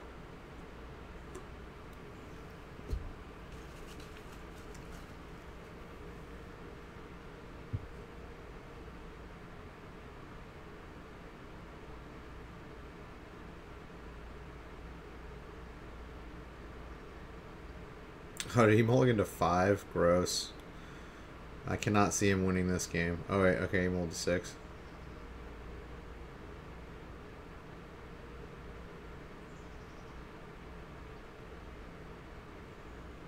Yeah, Tom's choosing to go second, like this deck likes to. Inquisition. Alright, well, he kept a 5-land hand. Okay.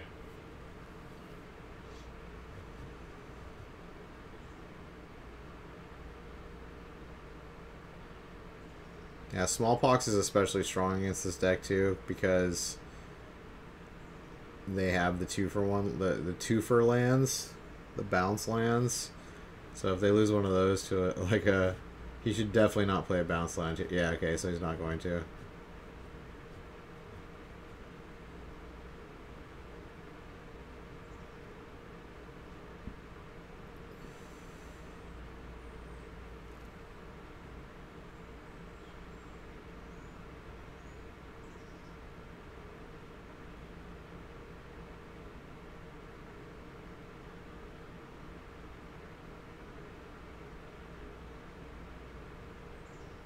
Oh yeah, Rack's not from the original base set.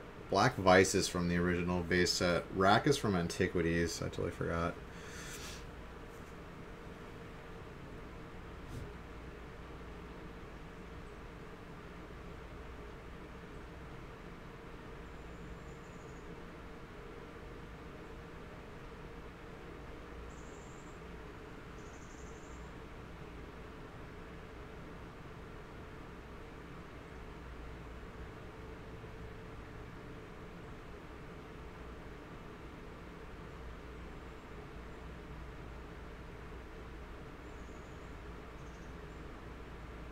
Field of Ruin, that's cool.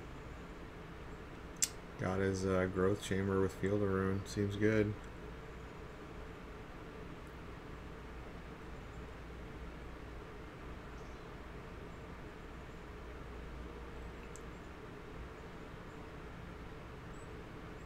I think it's Raven's Crime in his hand. The foil card. I think it's Raven's Crime.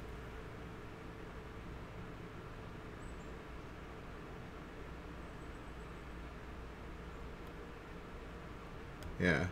Dude, look at his Liliana. It's like got a drawing of Harley Quinn and Poison Ivy. It's awesome.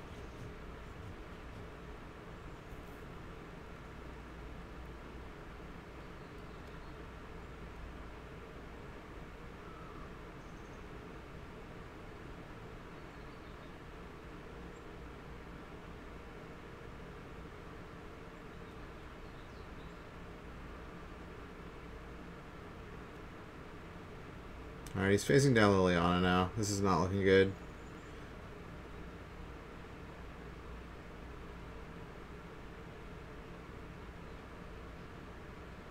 Slowly cranking the chains on the rack, pulling him apart.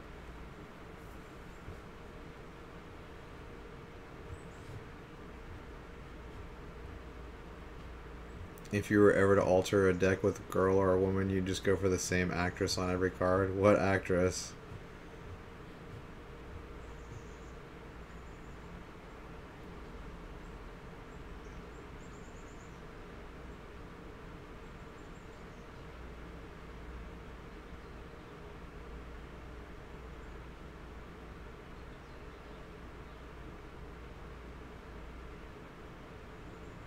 Oh, smallpox. Gross.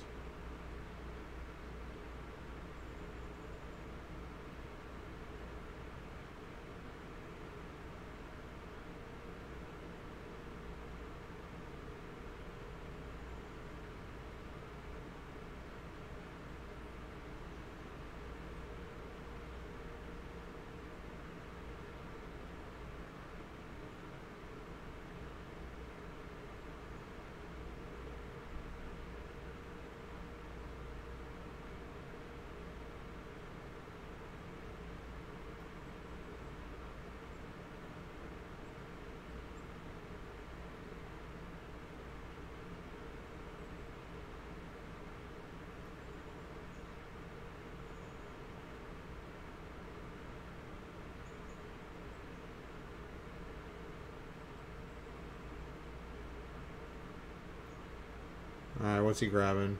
He's got to be grabbing Reclamation Sage, right?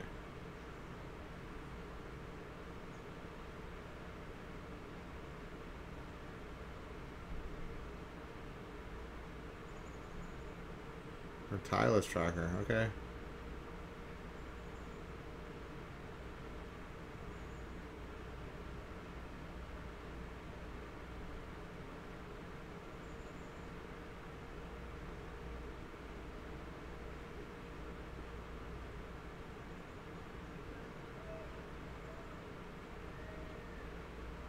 Tireless Tracker is great in this matchup.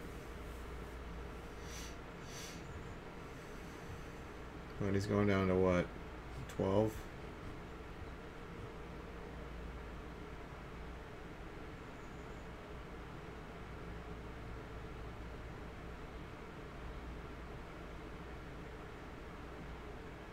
Coalition Relic.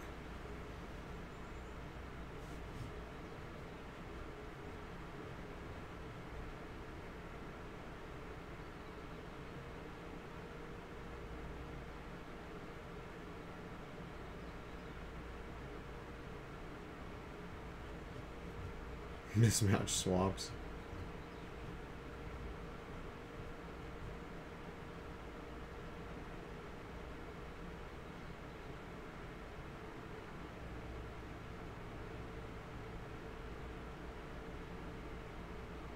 I think that was another smallpox he played. And he was just like, scoop. Alright, game 3.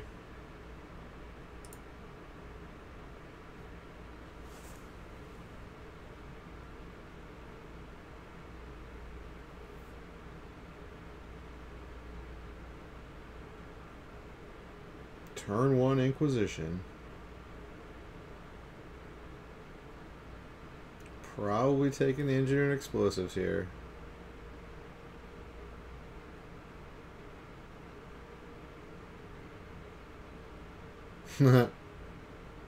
Not really a choice.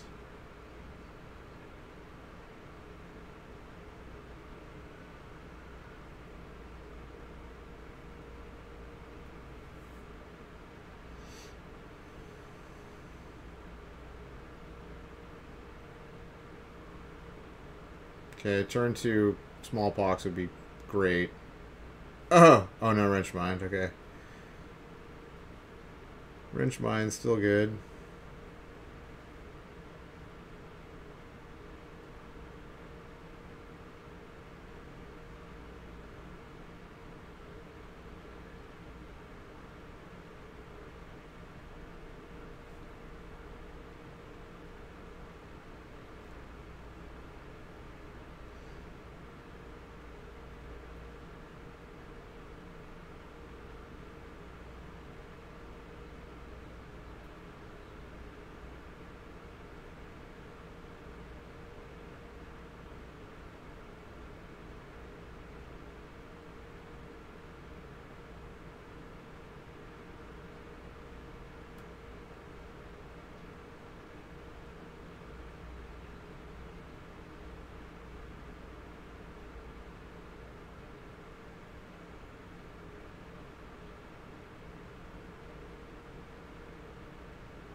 Probably taking Titan here, I would assume.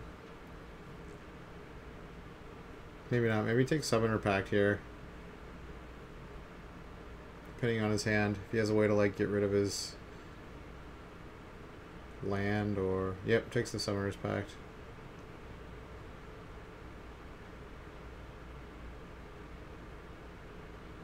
Who draws an Amulet?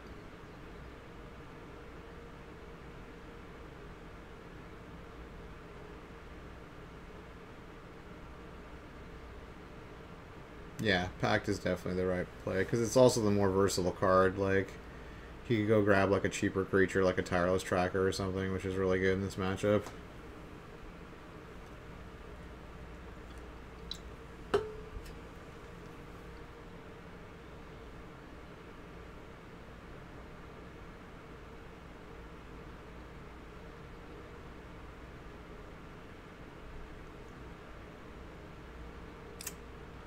Tom Ross wanted a third land, plays Liliana the Veil. Looks like he's going to have to settle for Shrieking Affliction.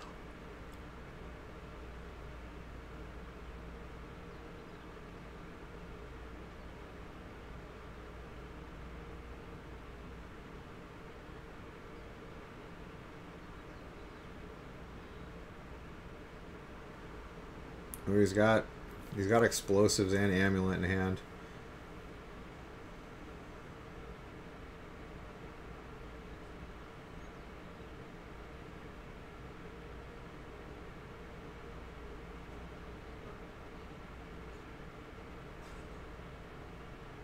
That was a great draw. He's going to get a 2-for-1. Instep, kill them both. Oh, I think he's got it. I think he's got Hive Mind. I know he can't. Next turn he's got it.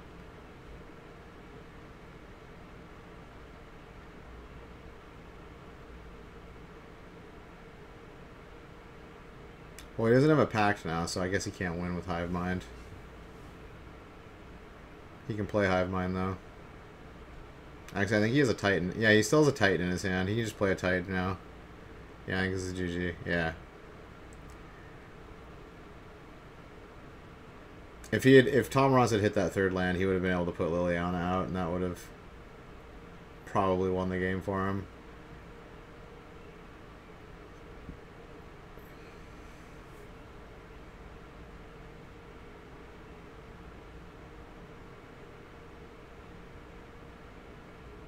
Oh, I got 2 Teleria West.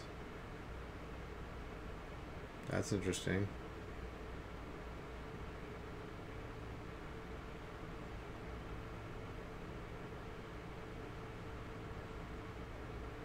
Oh, we got Ensnaring Bridge.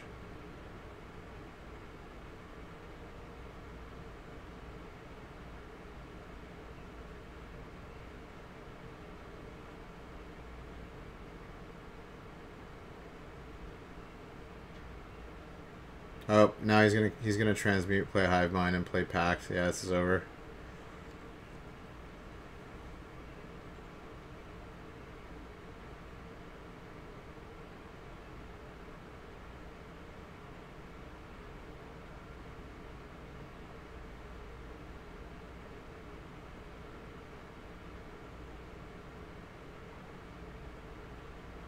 Such a gross way to win. I love it though. I love it. I love it. It's a cool combo. It's one of my favorites. Not my most favorite, but it's pretty. No, he had enough. He Vesuva'd the bounce land. Used it. Bounced Teleria West. Transmuted, played Hive Mind, and then played Summoner's Pact. Yeah, he had just enough mana. Because he had Amulet out. Oh, yes. Aaron Barrich on Infect. 4-0. Nice, buddy. Go. Go. Go, Infect friend.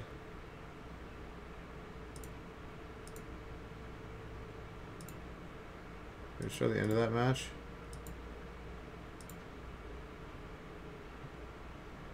Oh, wow. He's going to win. Nice.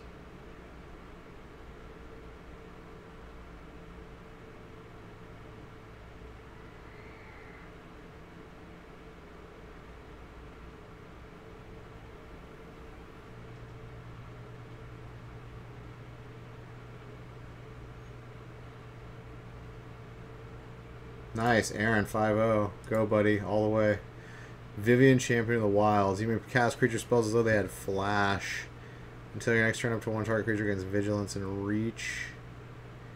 Look at the top 3 cards. You exile one face down with the rest on your bottom. For as long as you're in exile, you may look at the card and you cast it if it's a creature card. She's alright. She's alright. She costs 3, actually. She's pretty good, actually.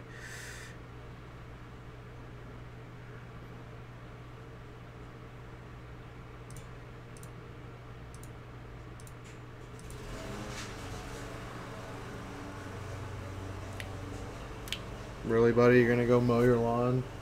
You're gonna mow your lawn at 7 p.m. at night, bro? Well, okay then.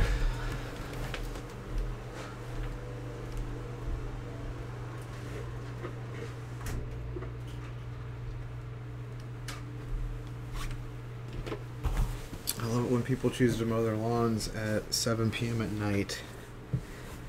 It's always the time to mow your lawn, right?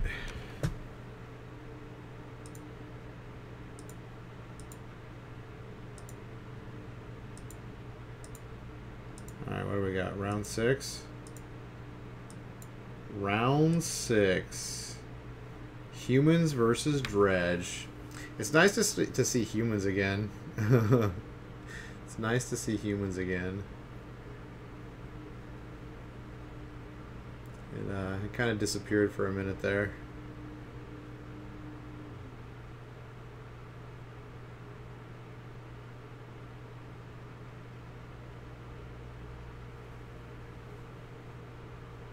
Ooh, there's Caleb Shearer in the back with his Hello Kitty backpack. Yes.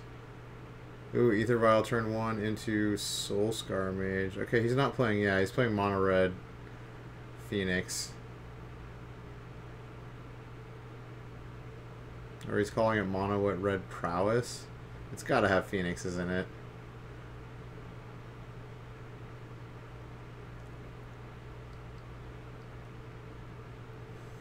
I wonder what he named with Meddling Mage. Lightning Bolt? Lightning Bolt's a safe name.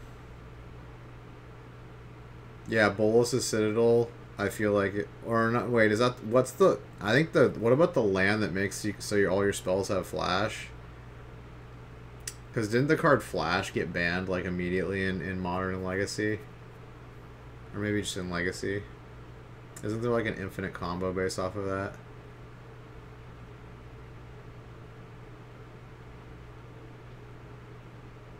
Yeah, slide up the stage. Gross.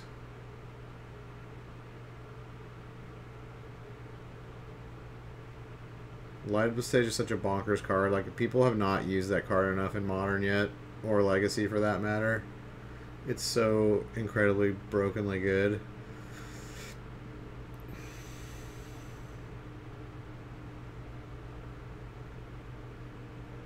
Okay, Blister Coil, weird. Whenever you cast an instant or sorcery, Blister Coil gets +1/+1.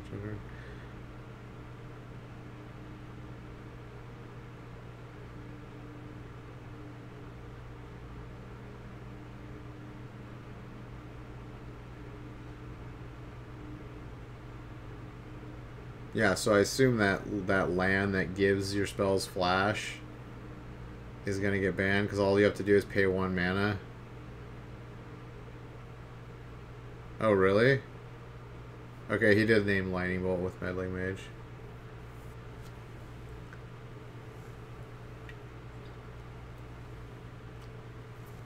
And then he Reflector Maged his Prowess dude back. Those are nice mountains. I like those mountains.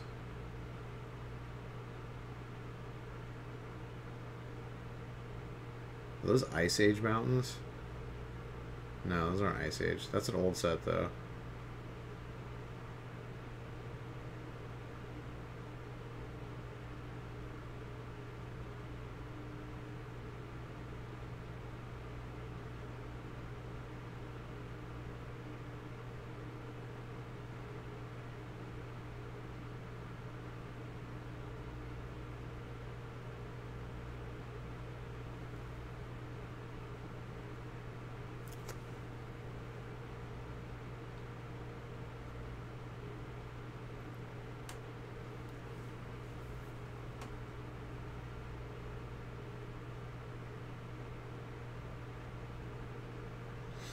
Okay, this looks close to over here.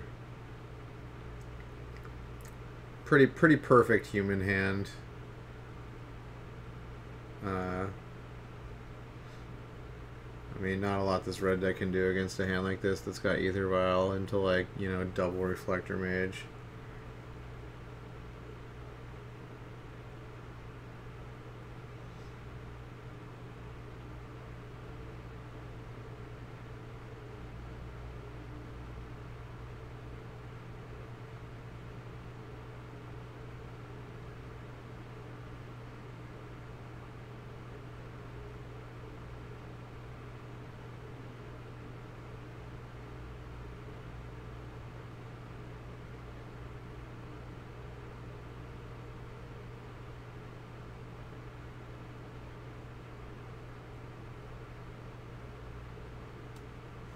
What are you oh my godding about?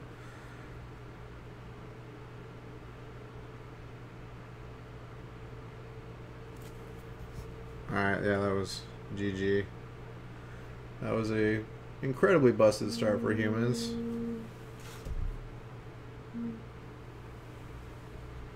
Alright, sideboard time.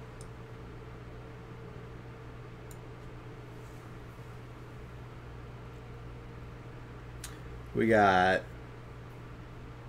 Deputy Detention. I wonder if that guy comes in.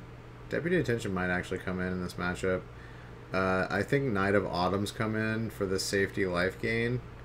Auriok Champion comes in. Ooh, 4 Auriok Champions come in. Maybe just those come in, and then maybe a Dismember. Yeah. Maybe just those 5 cards. Maybe one Knight of Autumn. It's another, like, 4 life gain. Because this red deck kind of, like, burst damages you. So if you can kind of survive their initial burst, they don't have a real good long game. And then the mono red side, Rending Volleys are coming in. Abrades are coming in. Probably just those. Maybe Kiln Fiend? I don't know why there's a 1 of Kiln Fiend in his sideboard. Maybe it's against light removal decks? I don't know, maybe that comes in too.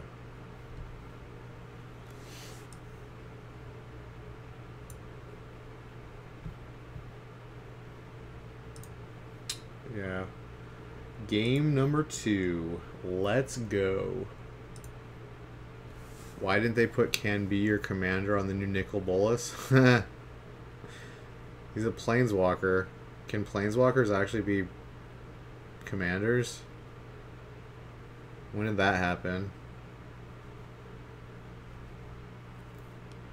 The new Nicol Bolas is kind of badass. He only costs 5.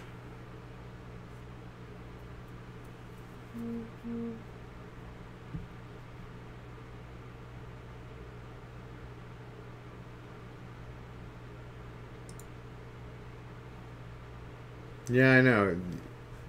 When did they start putting Can Be Your Commander on Planeswalkers?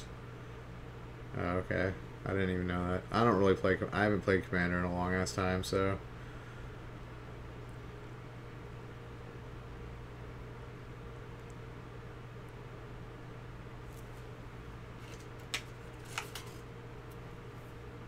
Oops.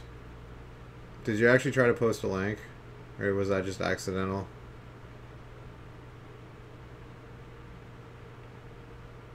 Yeah, you can't post a link unless you're a sub, but I can allow you to post a link if you're wanting to. Oh. Yeah, I mean, I believe you, man. I just wasn't aware that that was a thing.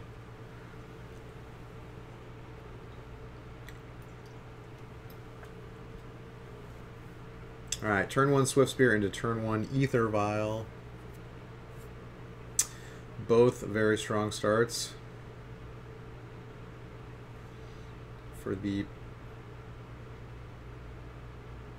Ooh, Manamorphose. We're going to see some explosive damage here.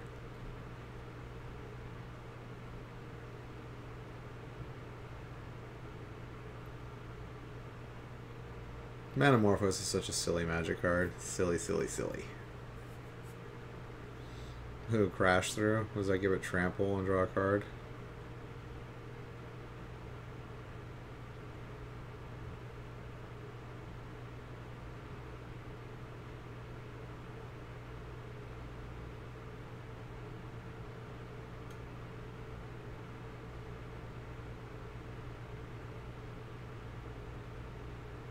Okay, just swinging for 3.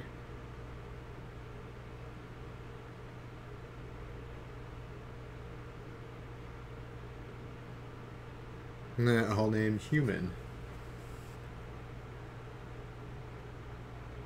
Champion and Thalia. Seems solid. Thalia is great against this red deck that wants to play a bunch of spells on its turn.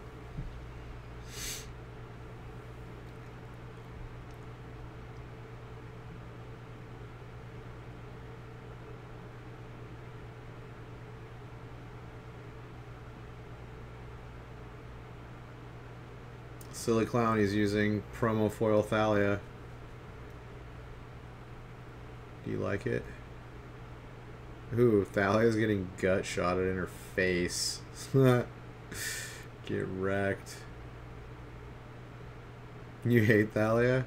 Thalia's great. Ooh, yes. Rending Volley. So good. 4 damage to target white or blue creature, and it cannot be countered. Boom. Ooh, double mutagenic growth.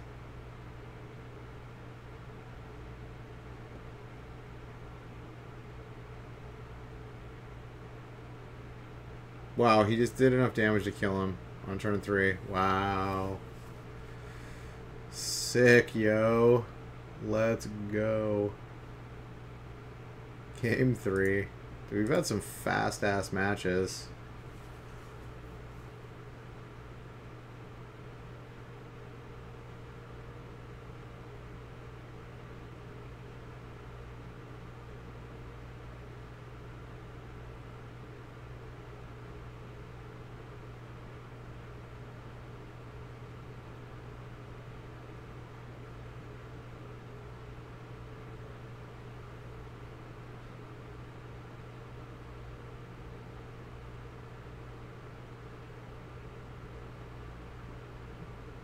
Alright, I think they're done mowing the lawn.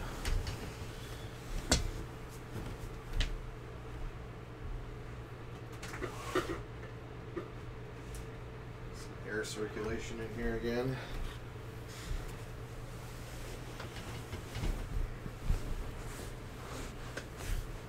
Ooh, the power of Rending Volley. Rending Volley is great. Ooh, Auriok Champion. That's a good one against a mono red deck. That's always a good one. Ooh, gain 2 life.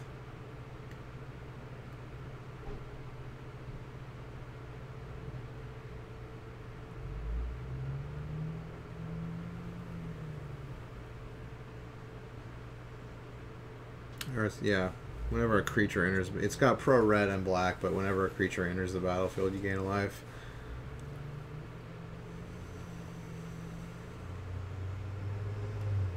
So not quite as good as... You're not sure how this mono red deck got to 5-0. There's been decks like this around for a while. The Prowess decks. There's like blue-red versions of them, and you know, mono-red versions of them, and they just play a bunch of like Prowess creatures and like a bunch, and you know, 4 mana Morphos, 4 mutagenic growth, like all the like free stuff.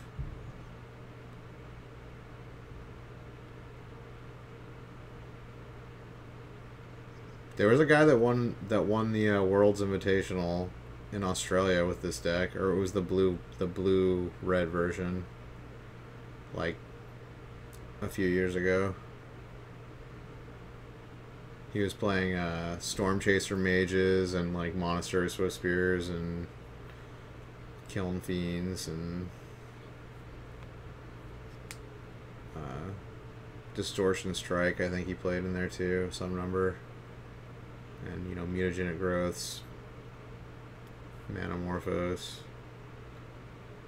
I think he was playing. He might have been playing Green Splash for, or no, he was playing. He might have been playing Temur Battle Rage too. Like 1 or 2, and maybe even like a Become Immense. He was playing a Green Splash maybe too. I can't remember.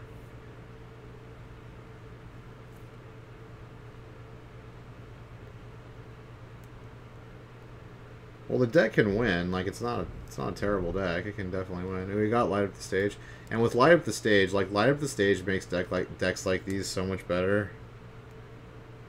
Like Light Up the Stage is brokenly good. All right. Well, he's gaining a bunch of life, playing Thal as his tenant. All right, he's gonna get 2 counters on his Champion of the Parish. Yeah, not looking good for the red deck. He's just going to keep his champion on blocking duty. Although he does have 2... or he has 3 creatures out, so they all get big. Looks like he's drawing land, though.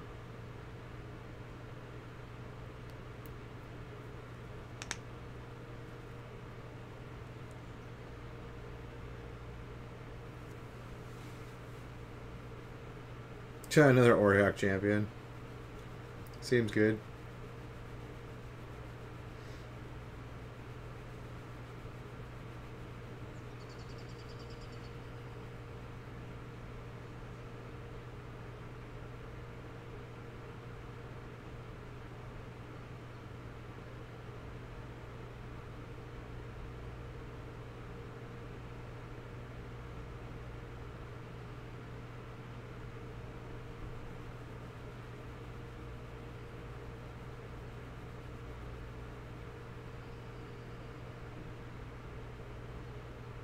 Miss Thalia.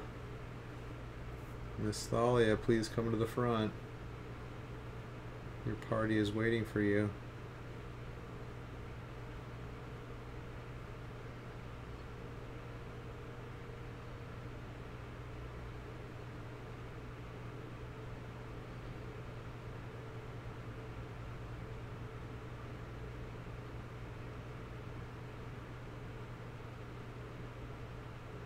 Looks like he's got a land and 2 other cards in hand. Probably not going to win this one unless he's got He's got to have at least... Okay, he's got Crash Through. Here's step 1. Yeah, it costs 2. Yeah, Thalia is out now.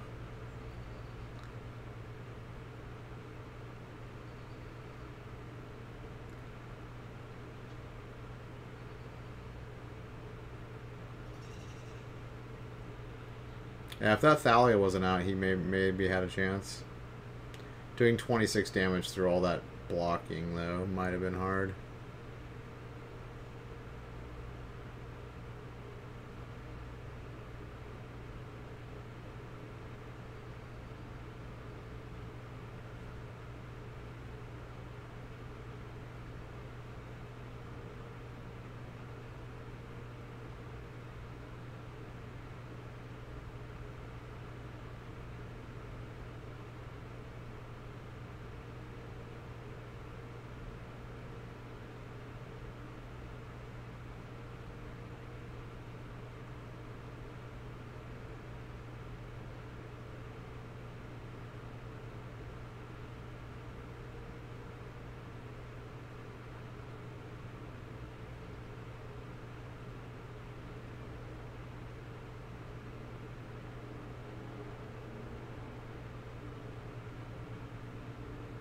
I mean, why did he block like that? Why didn't he just block with the Auriok Champion?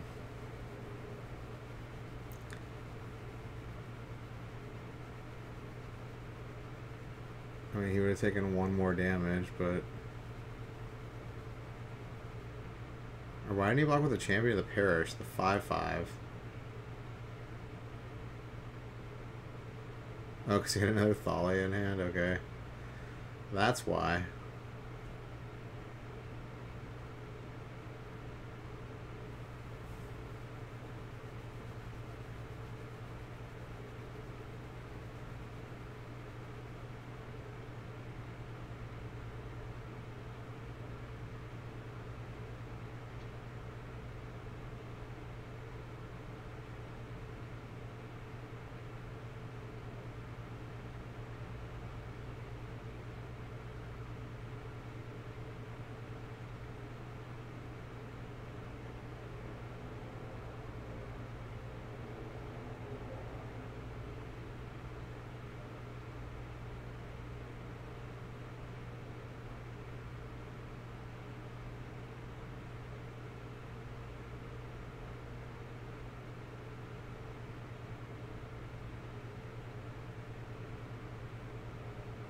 I was like, why are you team blocking?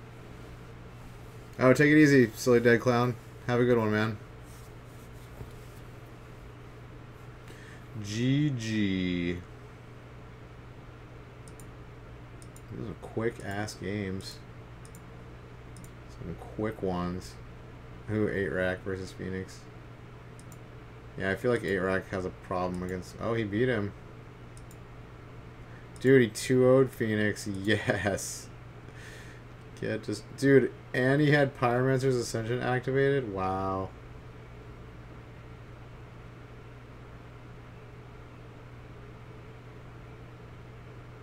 Wow.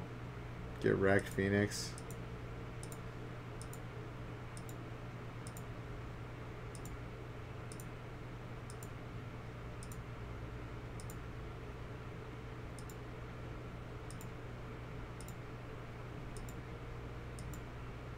Round 7. Ooh, we got Tron. We got Titan versus Tron.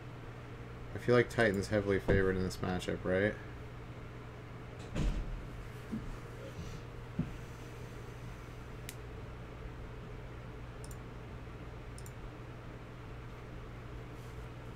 Alright, here we go.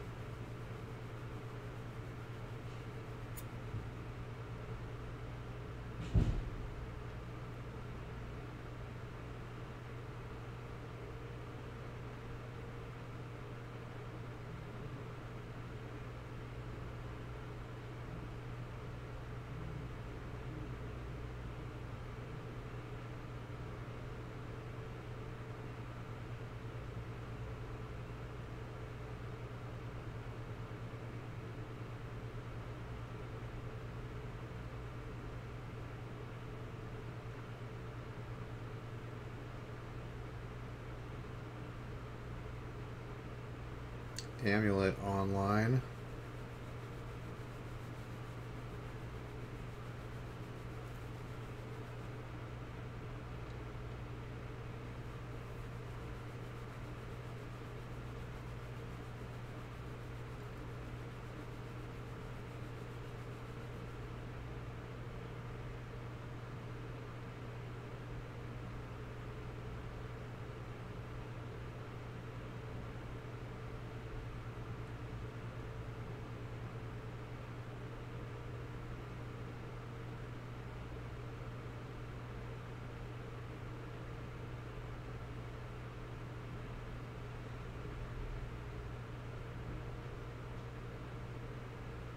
Oh, wrecked.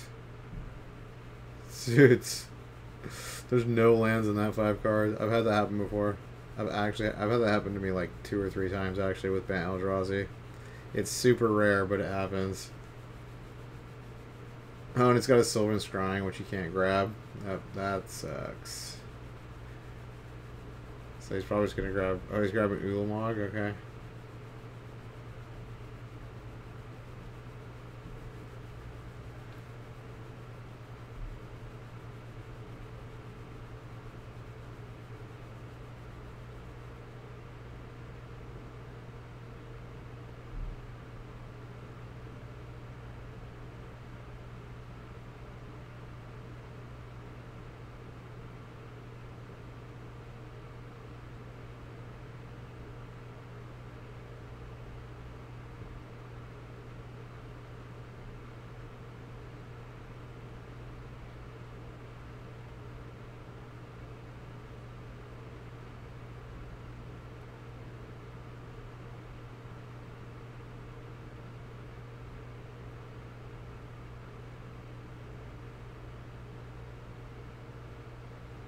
Azusa.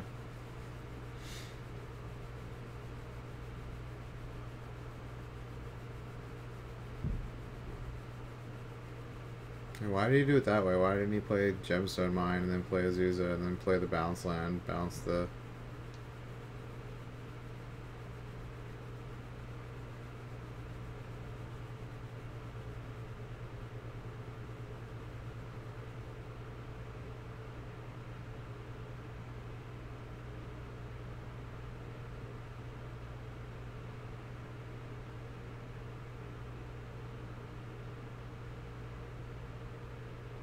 Alright, he needs Tron right now.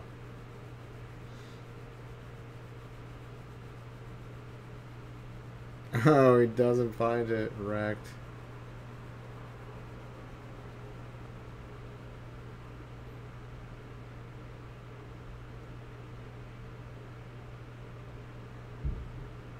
Dude, he can't even kill Azusa with the Ballista because it's got 2 toughness. Why does Azusa have 2 toughness? No!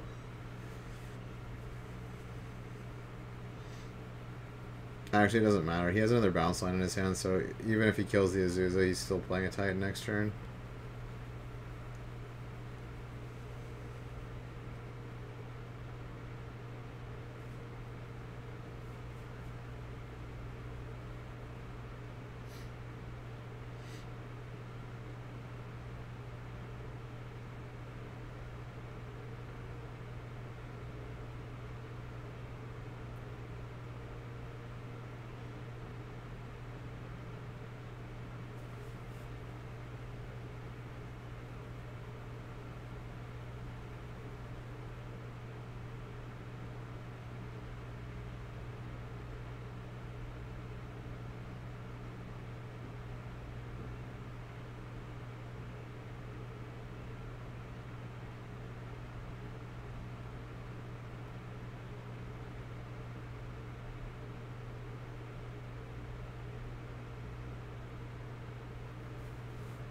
I was not slamming Titan.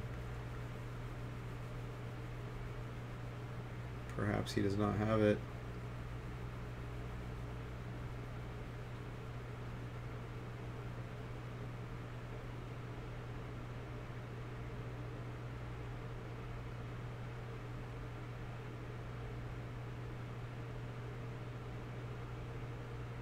Oh, he does have... Why are you playing so slow, buddy? Come on.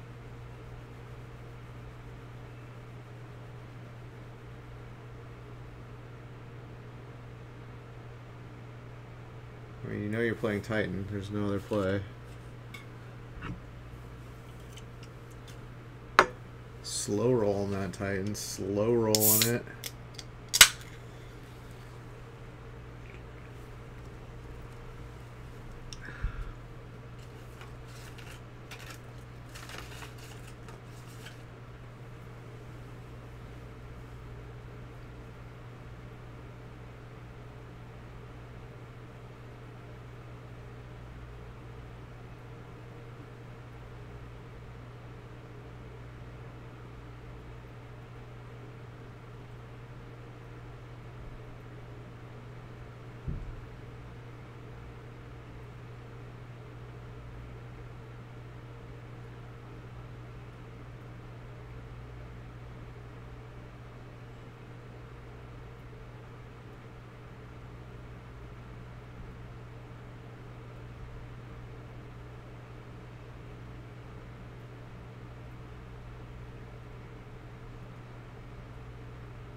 I mean, he can pop O-Stone next turn, but yeah, I'm not sure he can win. I mean, he 100% has to find Tron next turn. Has to get a mine. But beyond that, like...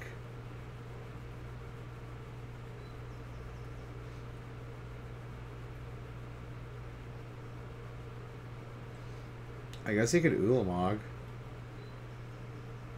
If he Ulamogs and exiles...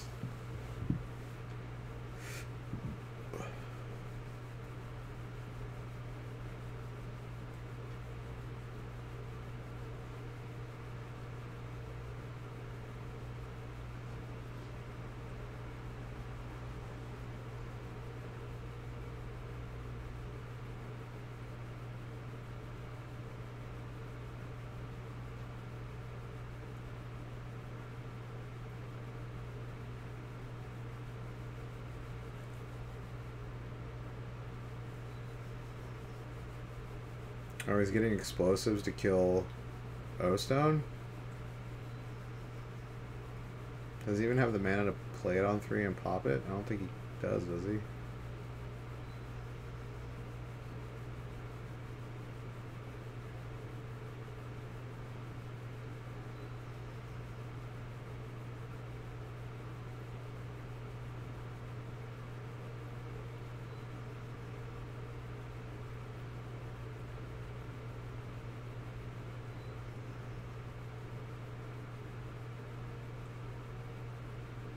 Oh, Jim.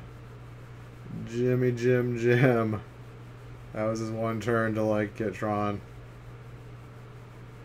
Or his last turn to get Tron, rather.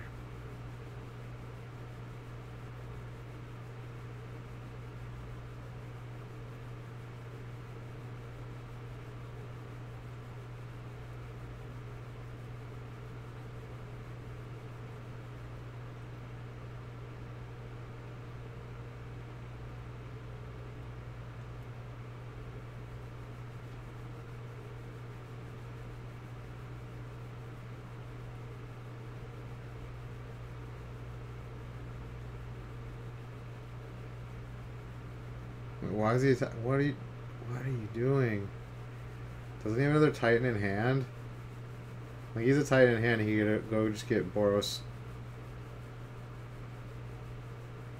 Oh, he's just getting Slayer Stronghold. Okay, or Boros Garrison rather. Give a double strike. Oh, Jim, buddy, I feel you.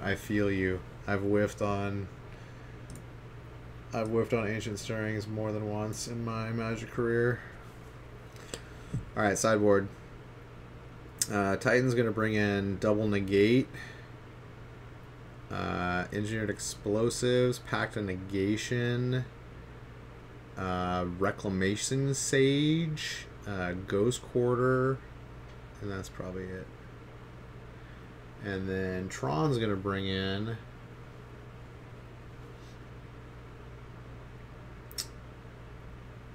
Thought Knot ×3 and Nature's Claim times foe. Yeah. And maybe even Spatial Contortion. Yeah, +3/-3. That's to kill the their little drops like the Sakura Tribe Scout and the or Sakura Tribe L Scout. Yeah, Scout. And Azusa. Yeah. Maximum interaction. They both want interaction. Going into game 2. That game 2.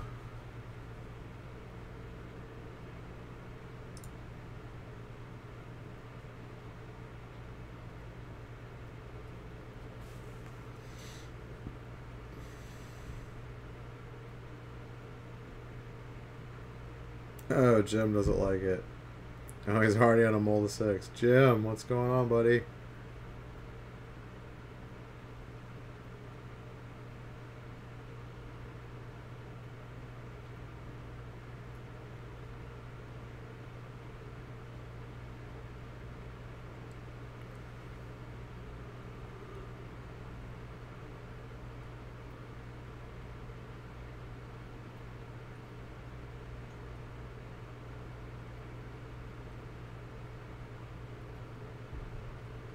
Oh, he's got the turn 1 scout. Gross. Oh, he found the tower, though. Okay, so he's got Tron turn 4.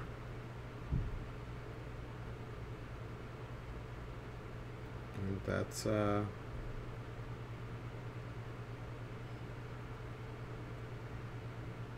pretty decent. Is it good enough, though? That is the question. You really want Tron turn 3 against Amulet Titan because Amulet Titan's a pretty fast deck when it's not facing interaction, and Tron does not have a lot of interaction. It might have been better just to play the tower and maybe top deck the mine.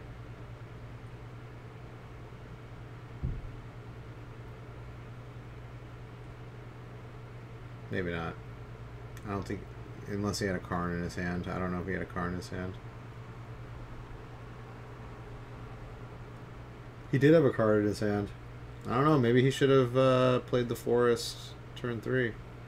If he didn't draw, just get lucky and top deck the mine. I don't know.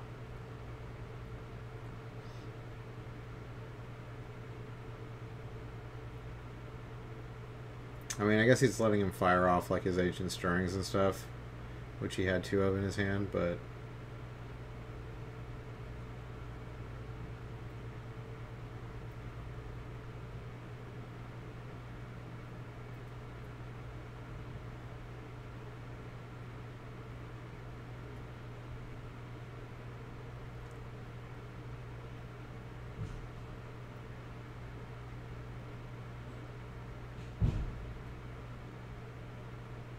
yeah, I think you take Ulamog. Ulamog is just one of those cards that can just equalize that game. And it can just straight up block, you know, a double striking Titan and not die to it.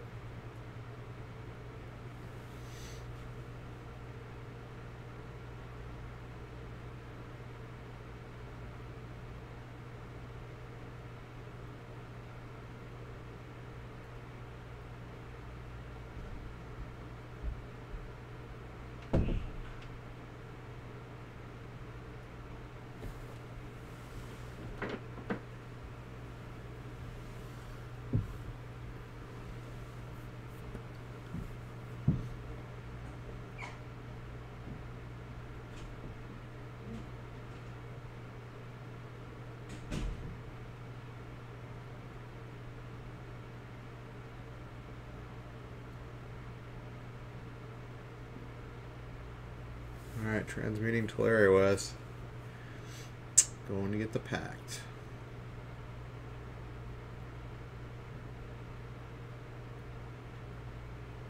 So luckily, I mean, Jim's got Karn, so, I mean, I think he just, what, exiles the Simic Growth Chamber?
Oh, with the tricks with Sakura Tribe Scout. Wow.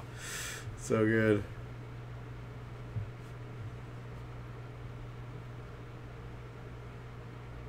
Oh, and he's got the amulet. Gross. Oh, this game's not over yet. He's got Ulamog in hand. Like, Ulamog can do some damage. He's basically exiling 3 permanents next turn.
Alright, we have Titan.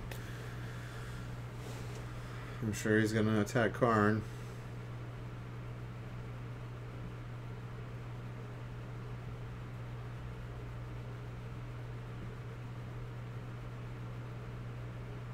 I think the play on Jim's turn is Ulamog kills Titan and Amulet.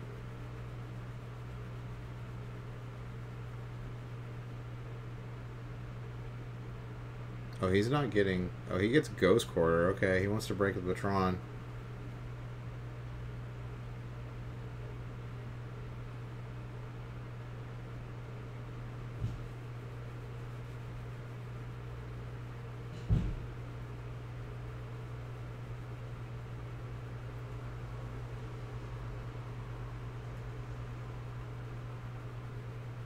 Oh, he goes up. Everyone goes up to the tower. Dude, he's got the second tower too. Gross. Gross. Well, he can't play Ulamog this turn, but he can throw out a Worm Coil or whatever else is in his hand. Maybe he has Ugin. If he has Ugin, it's real good.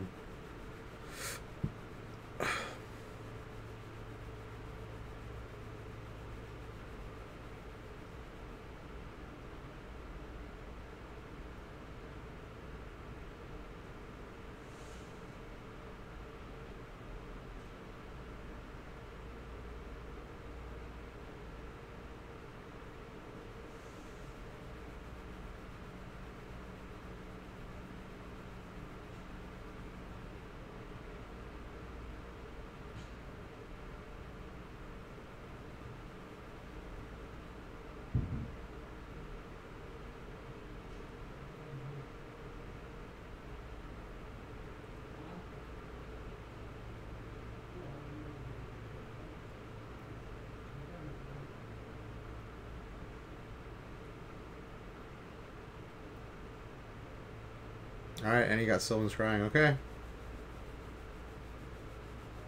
Into Sanctum of Ugin. So he's going to be able to play Ulamog and sack and go get another fatty.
Ooh, Pact of Negation. So he wants to counter the next fatty he puts out. Even though countering Ulamog, you still don't you still get the cast trigger, which is exile 2 permanents. So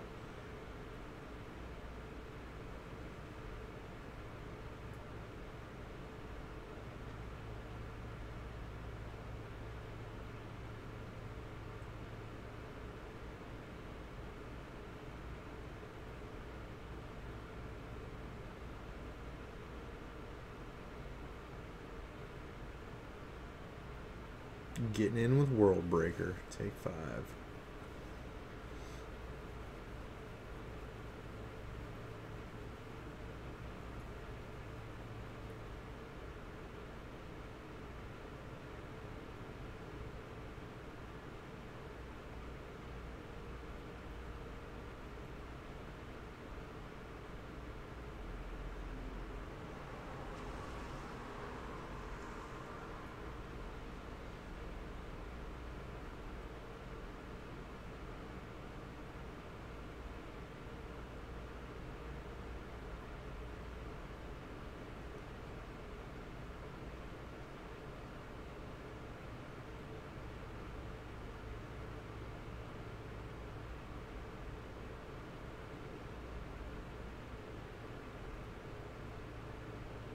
Yeah, Ulamog for an Ulamog.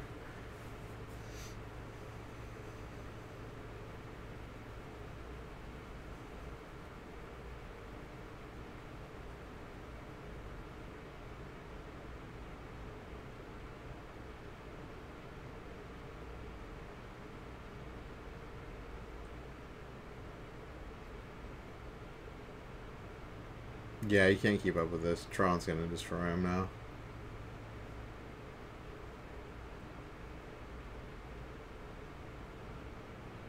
Yeah, he's just scooping. Ulamog is a beating. Most decks cannot handle Ulamog. For obvious reasons. Alright, sideboard. Wait, we already did sideboard. What are you talking about? I want to go back to sideboard. Why do you do this to me? Game 3.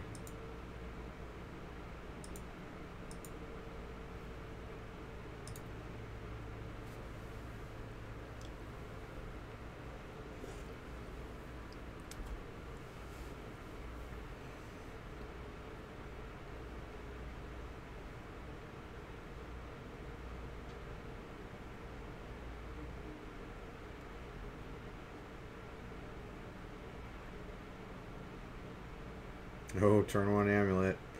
That's what you never want to see. Nah. Oh, looks like Davis has got turn 3 Tron, though. Oh, this is double Amulet. Oh, my goodness.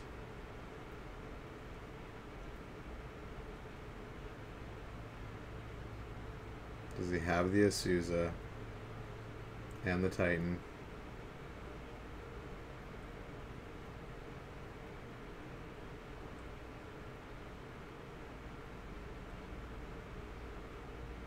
He does not. So we're not having a turn 2 win.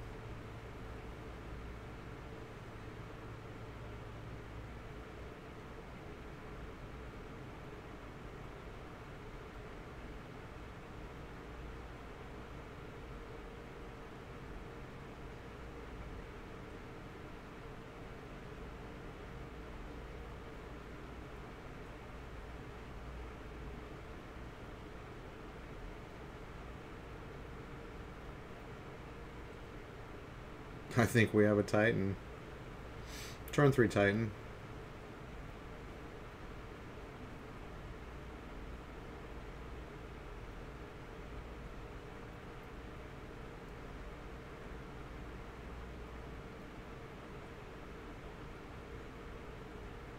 Jim's just like, okay, do your worst.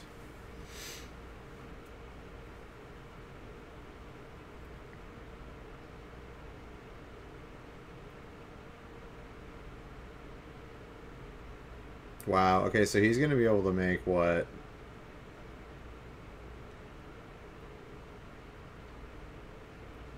Because he's got the Sakura Tribe Scout too. He can put out another bounce land.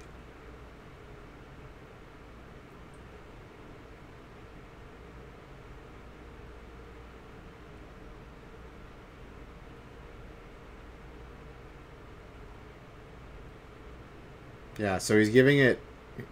He's Slayer Strongholding it twice and giving it 10 power. And then now he's going to go get Boros Garrison and give it double strike and win. Turn 3 win. Actually disgusting. Wow, we've seen a turn 2 win and a turn 3 win with Amulet Titan so far today. Pretty strong. Definitely boasting the power of this deck.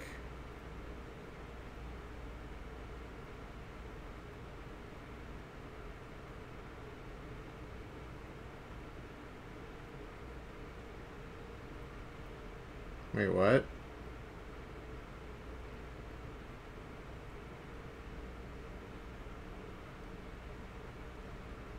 Couldn't he have just won?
I think he's just going to Ghost Quarter a land during his upkeep, yeah.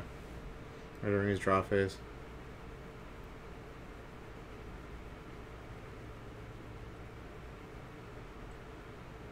Yeah, I don't see how Jim wins this, unfortunately. I mean, even he had turn 3 Tron, just not good enough. Not good enough.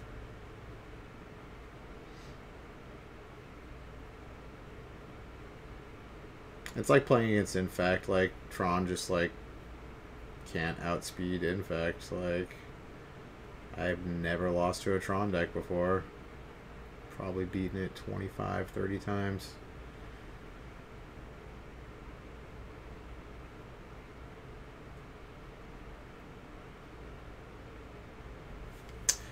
GG's. It's a tough matchup, Jim. It's tough.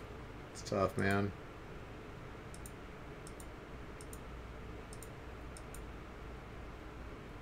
Warp Resident Zanside with your 2 draws. Get out of here, bro. Get out of here.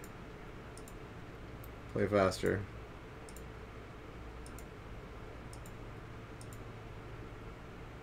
Oh shit, 1-on-1 tied up. So, gone to turns. Are you gonna get a third draw, Zan? I think you just need to start playing a different deck, bro.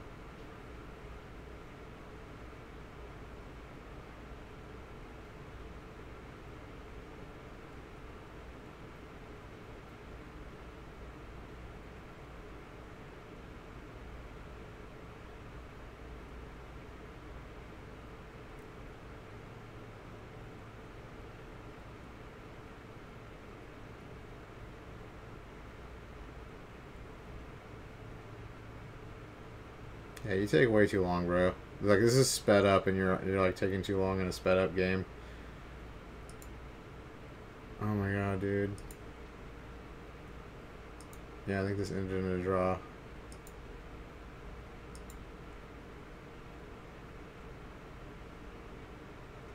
Zer's weirding, yes. Zer's weirding.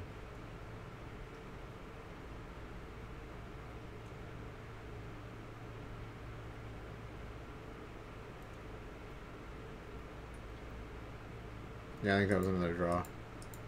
That's 3 draws, bro. I think you're playing the wrong deck. Gotta play super fast with decks like that, or you were going to get draws. A lot of them. Yes, 4-color Shadow versus Grixis Death Shadow. Let's go. Let's go. I love Shadow matchups.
Yeah, get out of here, Gurmag.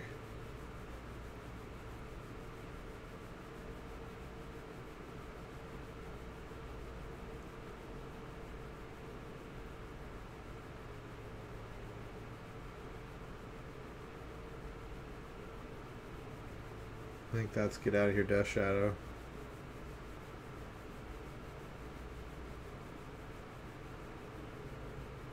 Or Nicottle. Probably one of those two. Oh, with Thoughtseize, okay.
Dude, is he gonna bolt himself? Come on, bolt yourself. Please, bolt. Dude, he's doing it. Yes. Yeah, 4-color Shadow is sweet. I like all versions of Shadow. I think it's just a sweet deck. That's why I built it. I have Grixis Shadow now, did I tell you that? Haven't played it in a tournament yet, but I've played it. I've practiced played it a bunch. I think I have the gist of it down.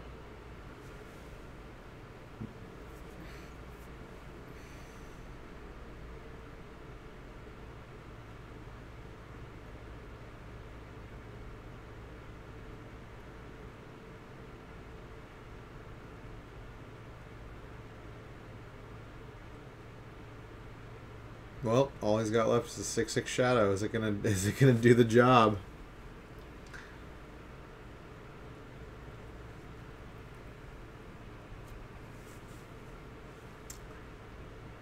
Well, he has a snap in his hand. Does he have a fatal push? He needs a fatal push, like right now.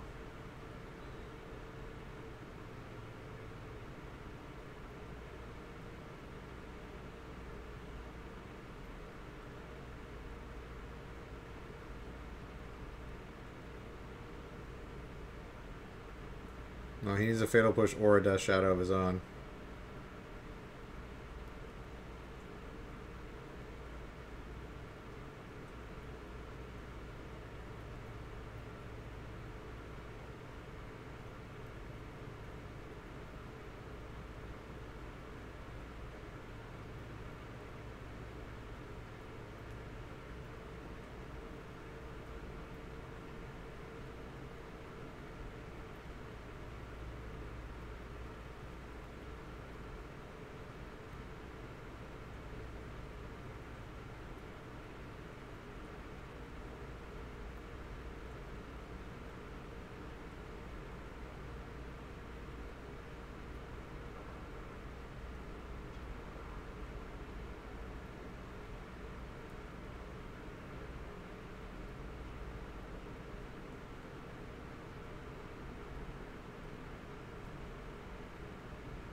Dude, if he had one more mana, he could have put out Gurmag and then flashed in the snap to block and then won. Whew. Bummer.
It's like flip Jace.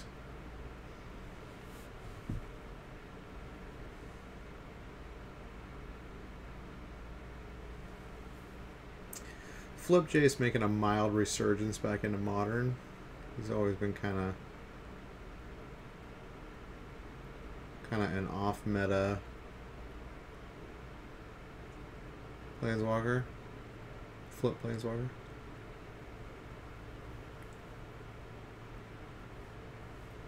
I mean, he's very powerful, so I mean,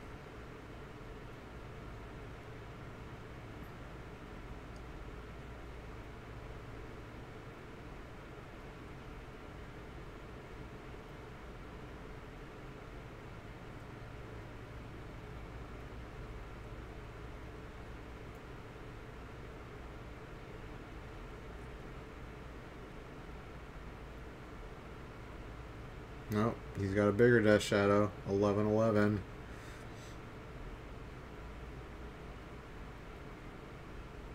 Ooh, but he can Thoughtseize and then fetch down to 1 life and have a 12/12.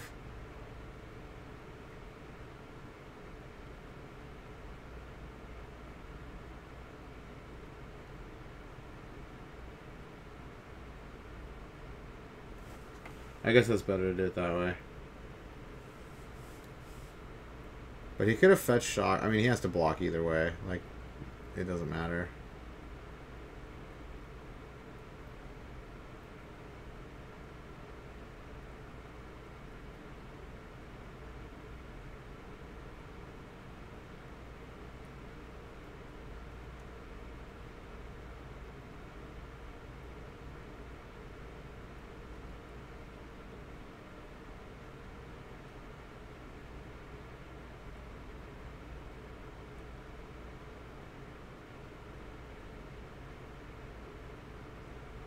Going down to 1 life.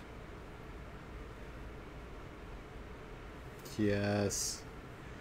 12/12 Death Shadow.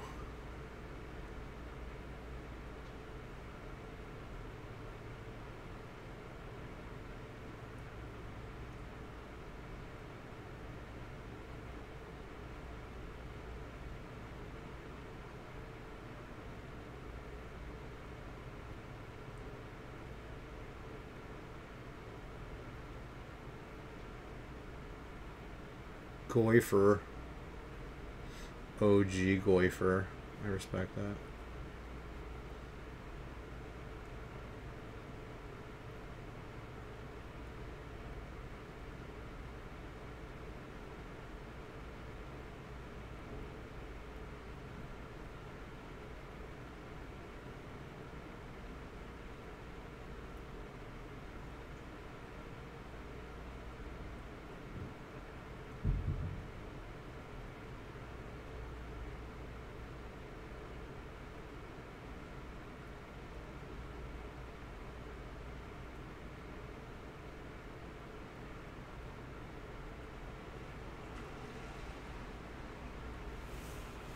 Dude, he got there with his freaking Death Shadow, man. Just got there.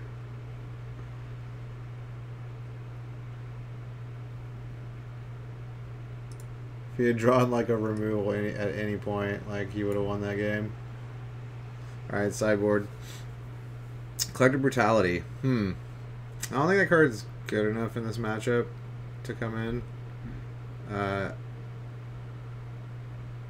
Double Fatal Push is coming in. Double Assassin's Trophy is coming in. Maybe another Inquisition's coming in. Yeah.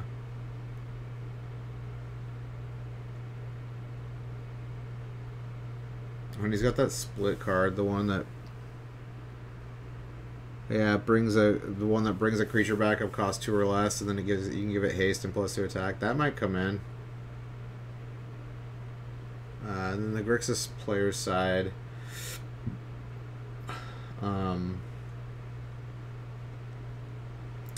Engineered Explosives ×2. Yeah, I can see that. Leyline of the Void. I mean, Leyline shuts off Gurmag Angler, but I don't even know if the 4-color Shadow player... Yeah, it plays. It's got to play at least a couple Gurmag Anglers.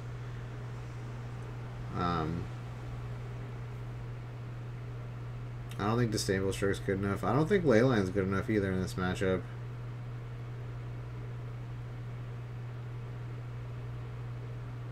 And Spellsnare gets Tarmogoyf and, like... I don't know. Spellsnare doesn't seem quite good enough either. I think just the explosives and... maybe just the explosives come in, to be honest. Oh, Liliana. Probably Liliana's last hope, just because they're like, just the value. You want all the value you can in this matchup.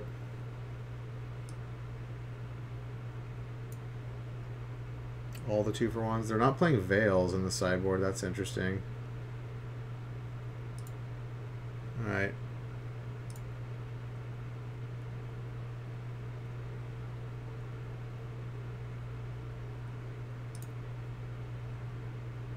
Game 2.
Wow, he's on the draw? Dude, there have been a bunch of people that have been choosing to be on the draw today. That's so bizarre. I wonder if that's this new trending thing where, like, people think the draw is better in certain matchups now. I don't know. Gonna play 4-color Shadow Guardian on Monday.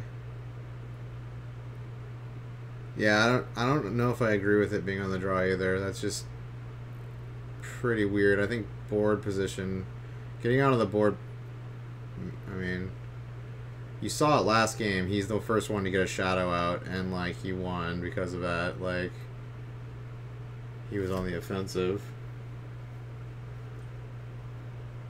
But I mean, I've talked to multiple Grixis shadow players, and like they say, like, you know, in the mirror, like it's all about value. So maybe like being on the draw is where you want to be. I'm not sure. I mean, it doesn't seem right to me. Like, I feel like being on the draw is only for, like, very, very specific decks. Like A-Rack, or Manaless Dredge, or, you know, in, like, a limited format, sealed deck format, where the decks are just not very powerful, and you just want that extra card.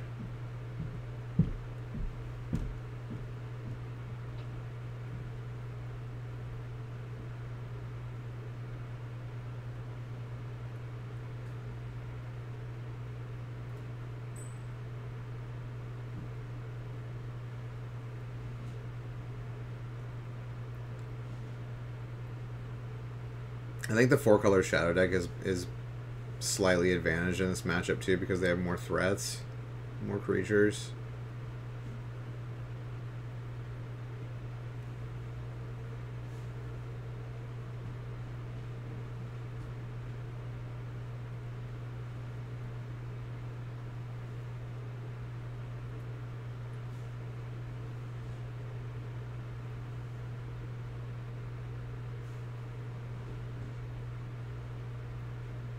Faith's Shield, yes.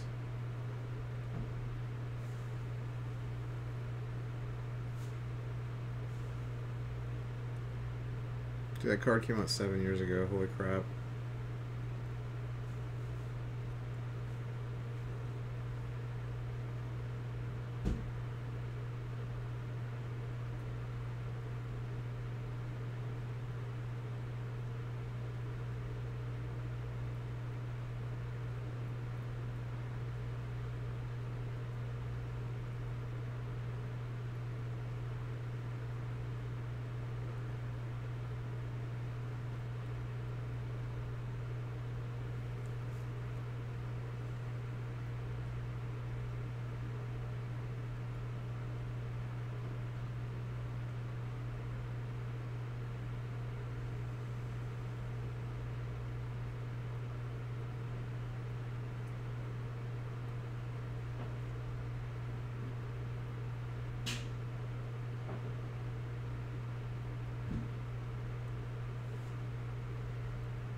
Alright, he's got Shadow on deck. 4/4.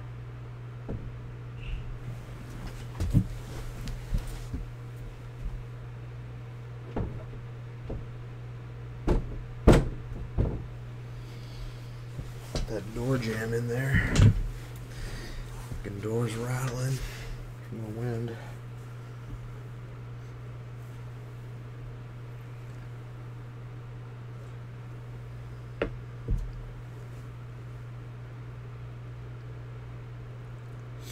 Yeah, the glory's bigger than the shadow.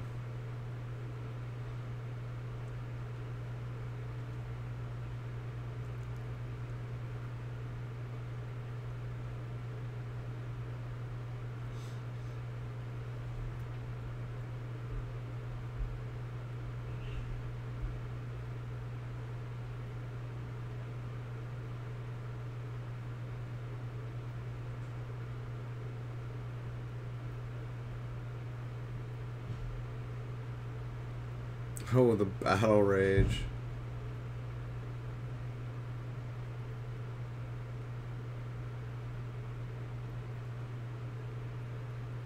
Boom. Get stubborn denied.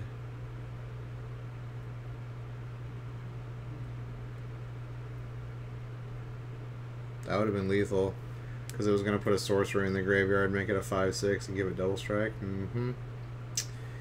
10 damage. Now his shadow's an 8/8.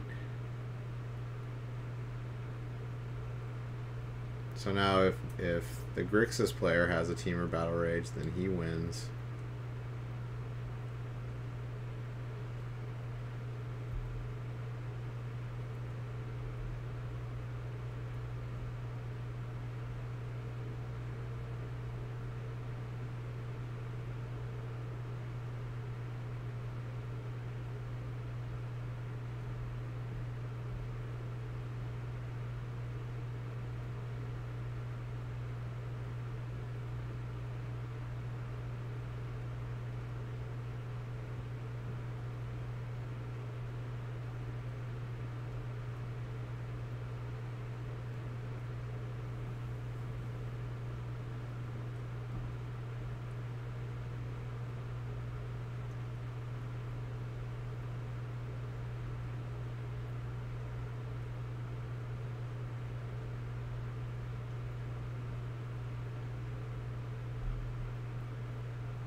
Alright, he's got Liliana Last Hope online.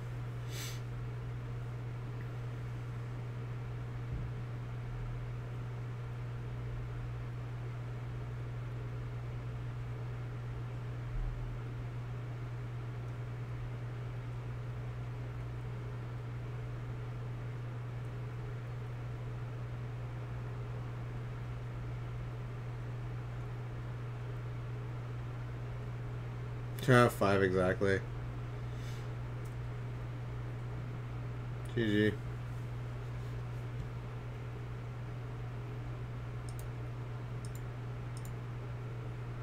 True, a lot of Amulet Titan players. So many.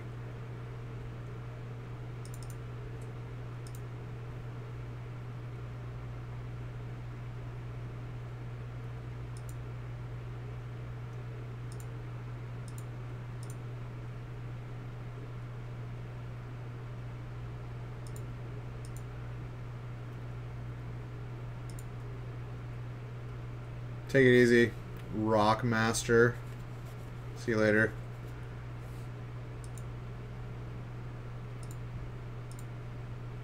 Alright. Ooh, Master of the Bridge.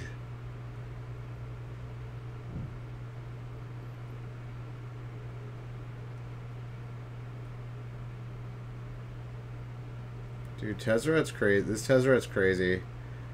The affinity for artifacts thing is pretty crazy. This card might get played in Modern. I mean, it does cost 6, but it might be like a 1 or 2 of in a deck. I don't know. Don't know. Seems pretty powerful.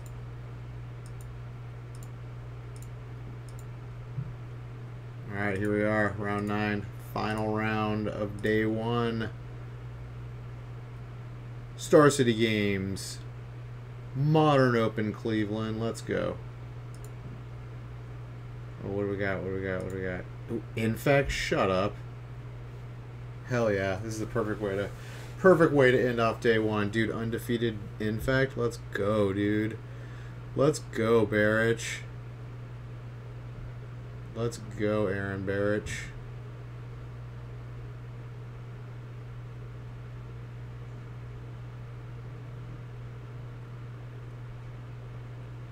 Humans versus Infect. Hell yeah, let's go.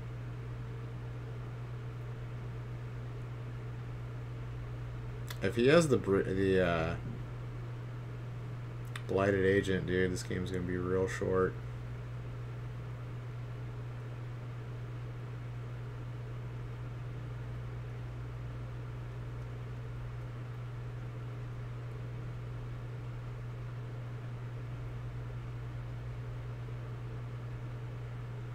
Oh, there he is. Old Blighted. The bane of creature decks right there. He is the bane. Unblockable. Unblockable. And Infect, of course. Ooh, I want to see Aaron Barich's sideboard. I'm really curious what he's packing these days in this meta.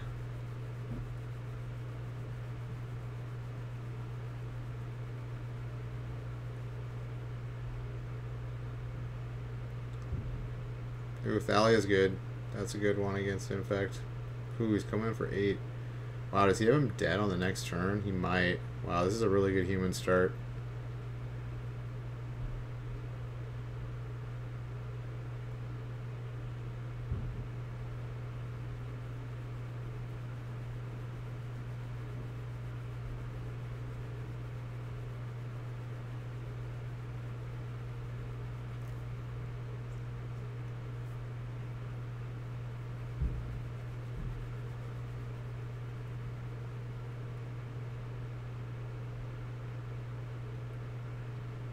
I guess he's like, basically like... Oh, he's got Thalia's too. You're so lucky. That was like the perfect draw. Dude, that Humans player had like the perfect draw. They could not have gotten better than that. Well, in this matchup, maybe, you know, he could have had some interaction, but, I mean, Thalia is good enough interaction against Infect to slow it down.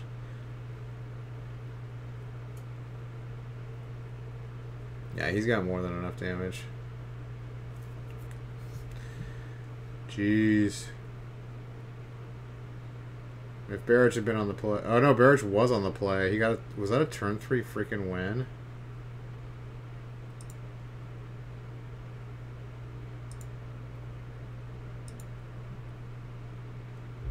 Oh, no, he was on the draw. It was a turn 4 win. Okay. If Aaron were on the play, he would have won that game on turn 3.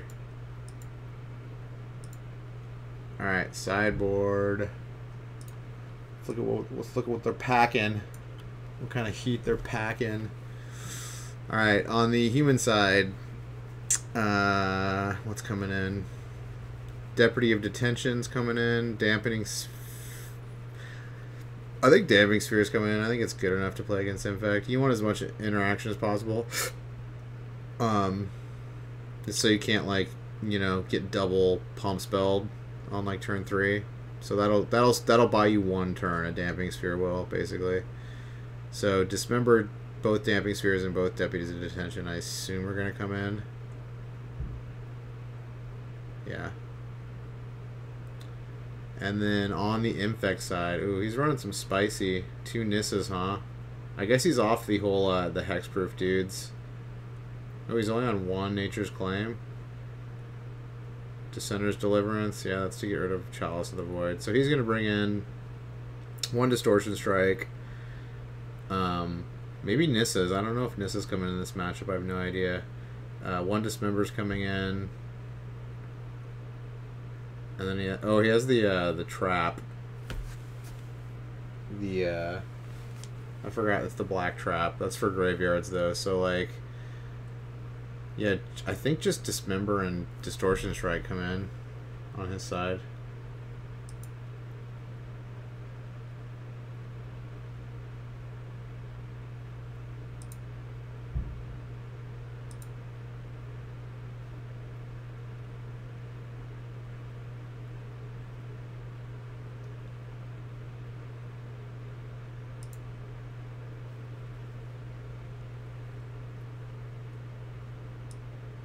Alright, here it is.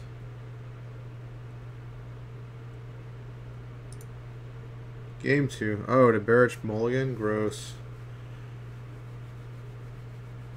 Actually gross.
Oh, he's running Mishra's Baubles. I heard about this.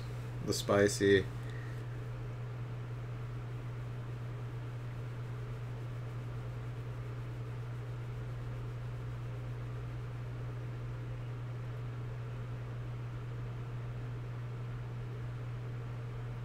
It's basically just to fuel the become immense. The decks become a lot more streamlined, a lot more just like going for the fastest win possible. Because there are not a lot. The removal decks, there's not a lot of removal decks in the format right now that play a lot of removal. So the deck's basically just trying to beat you on like turn 3, like every game. So.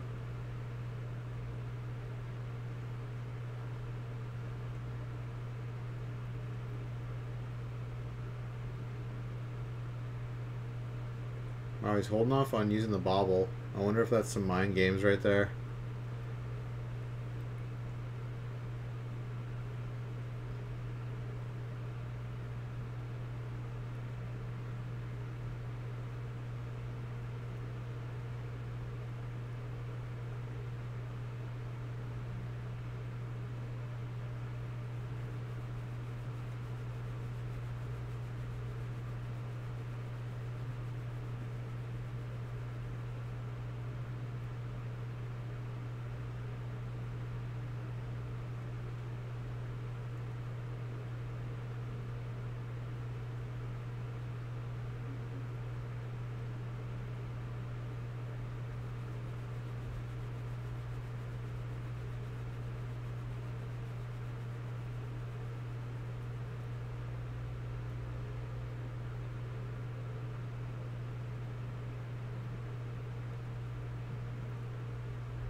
Alright, dismembered the Kite Sail in response to him entering the battle. Well, in response to his trigger on the stack.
So he's wondering if he wants to pump it with Pendelhaven or play Blighted Agent.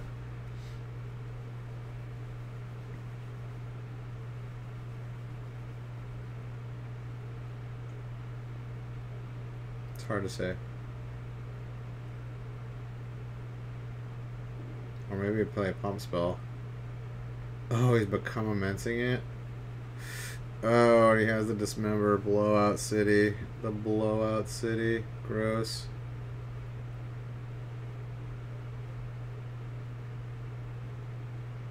I don't really see why he did that. Like, that's not even lethal damage, so...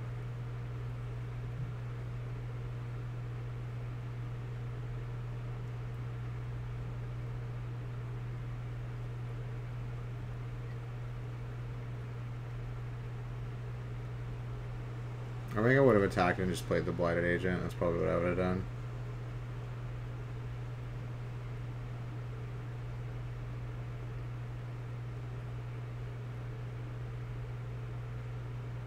Although I guess at this point he's got the Blighted Agent backup, but I don't think he's got enough to get there. Maybe he does. He needs to draw a land. He didn't draw a land. Okay, I think... Does he have two... Okay, he needs to draw a land. Like, on the next turn.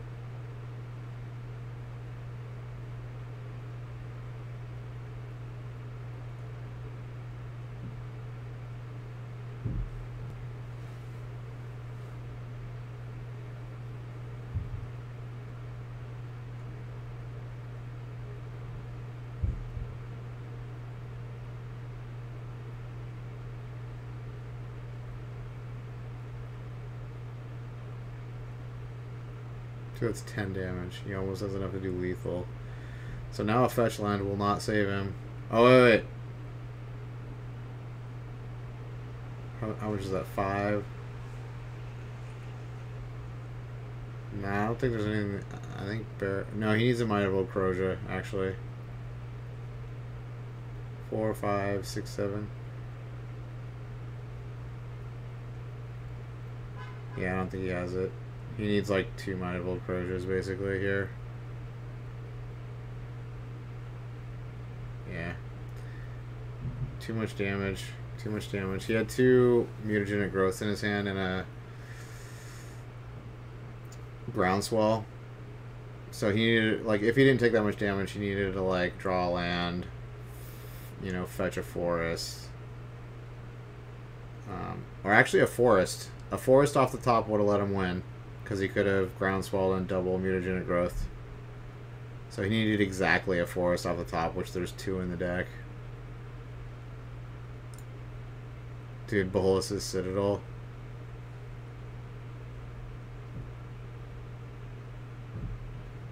Dude, this thing is gross. I feel like that card's going to be some craziness right there. Some combo-rific. Kiora. Huh.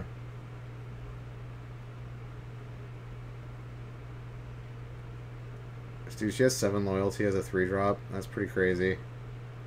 Alright. That was a pretty awesome tournament. That was a pretty awesome tournament. Day 1, Modern Open. Cleveland. But yeah, that concludes our day 1 coverage. We'll be coming back at 5 p.m. PST tomorrow to do day 2 and top 8 of the Star City Games Modern Open Cleveland. I'm going to put this video up on my YouTube channel, which is lock_daddy. It's going to be up on my Twitch channel, which is twitch.tv/lock_daddy. Follow me on Twitter, which is at lock_daddy1 for any updates and times when I stream and any other fun things that I post there. But yeah, thanks for watching. Catch you tomorrow.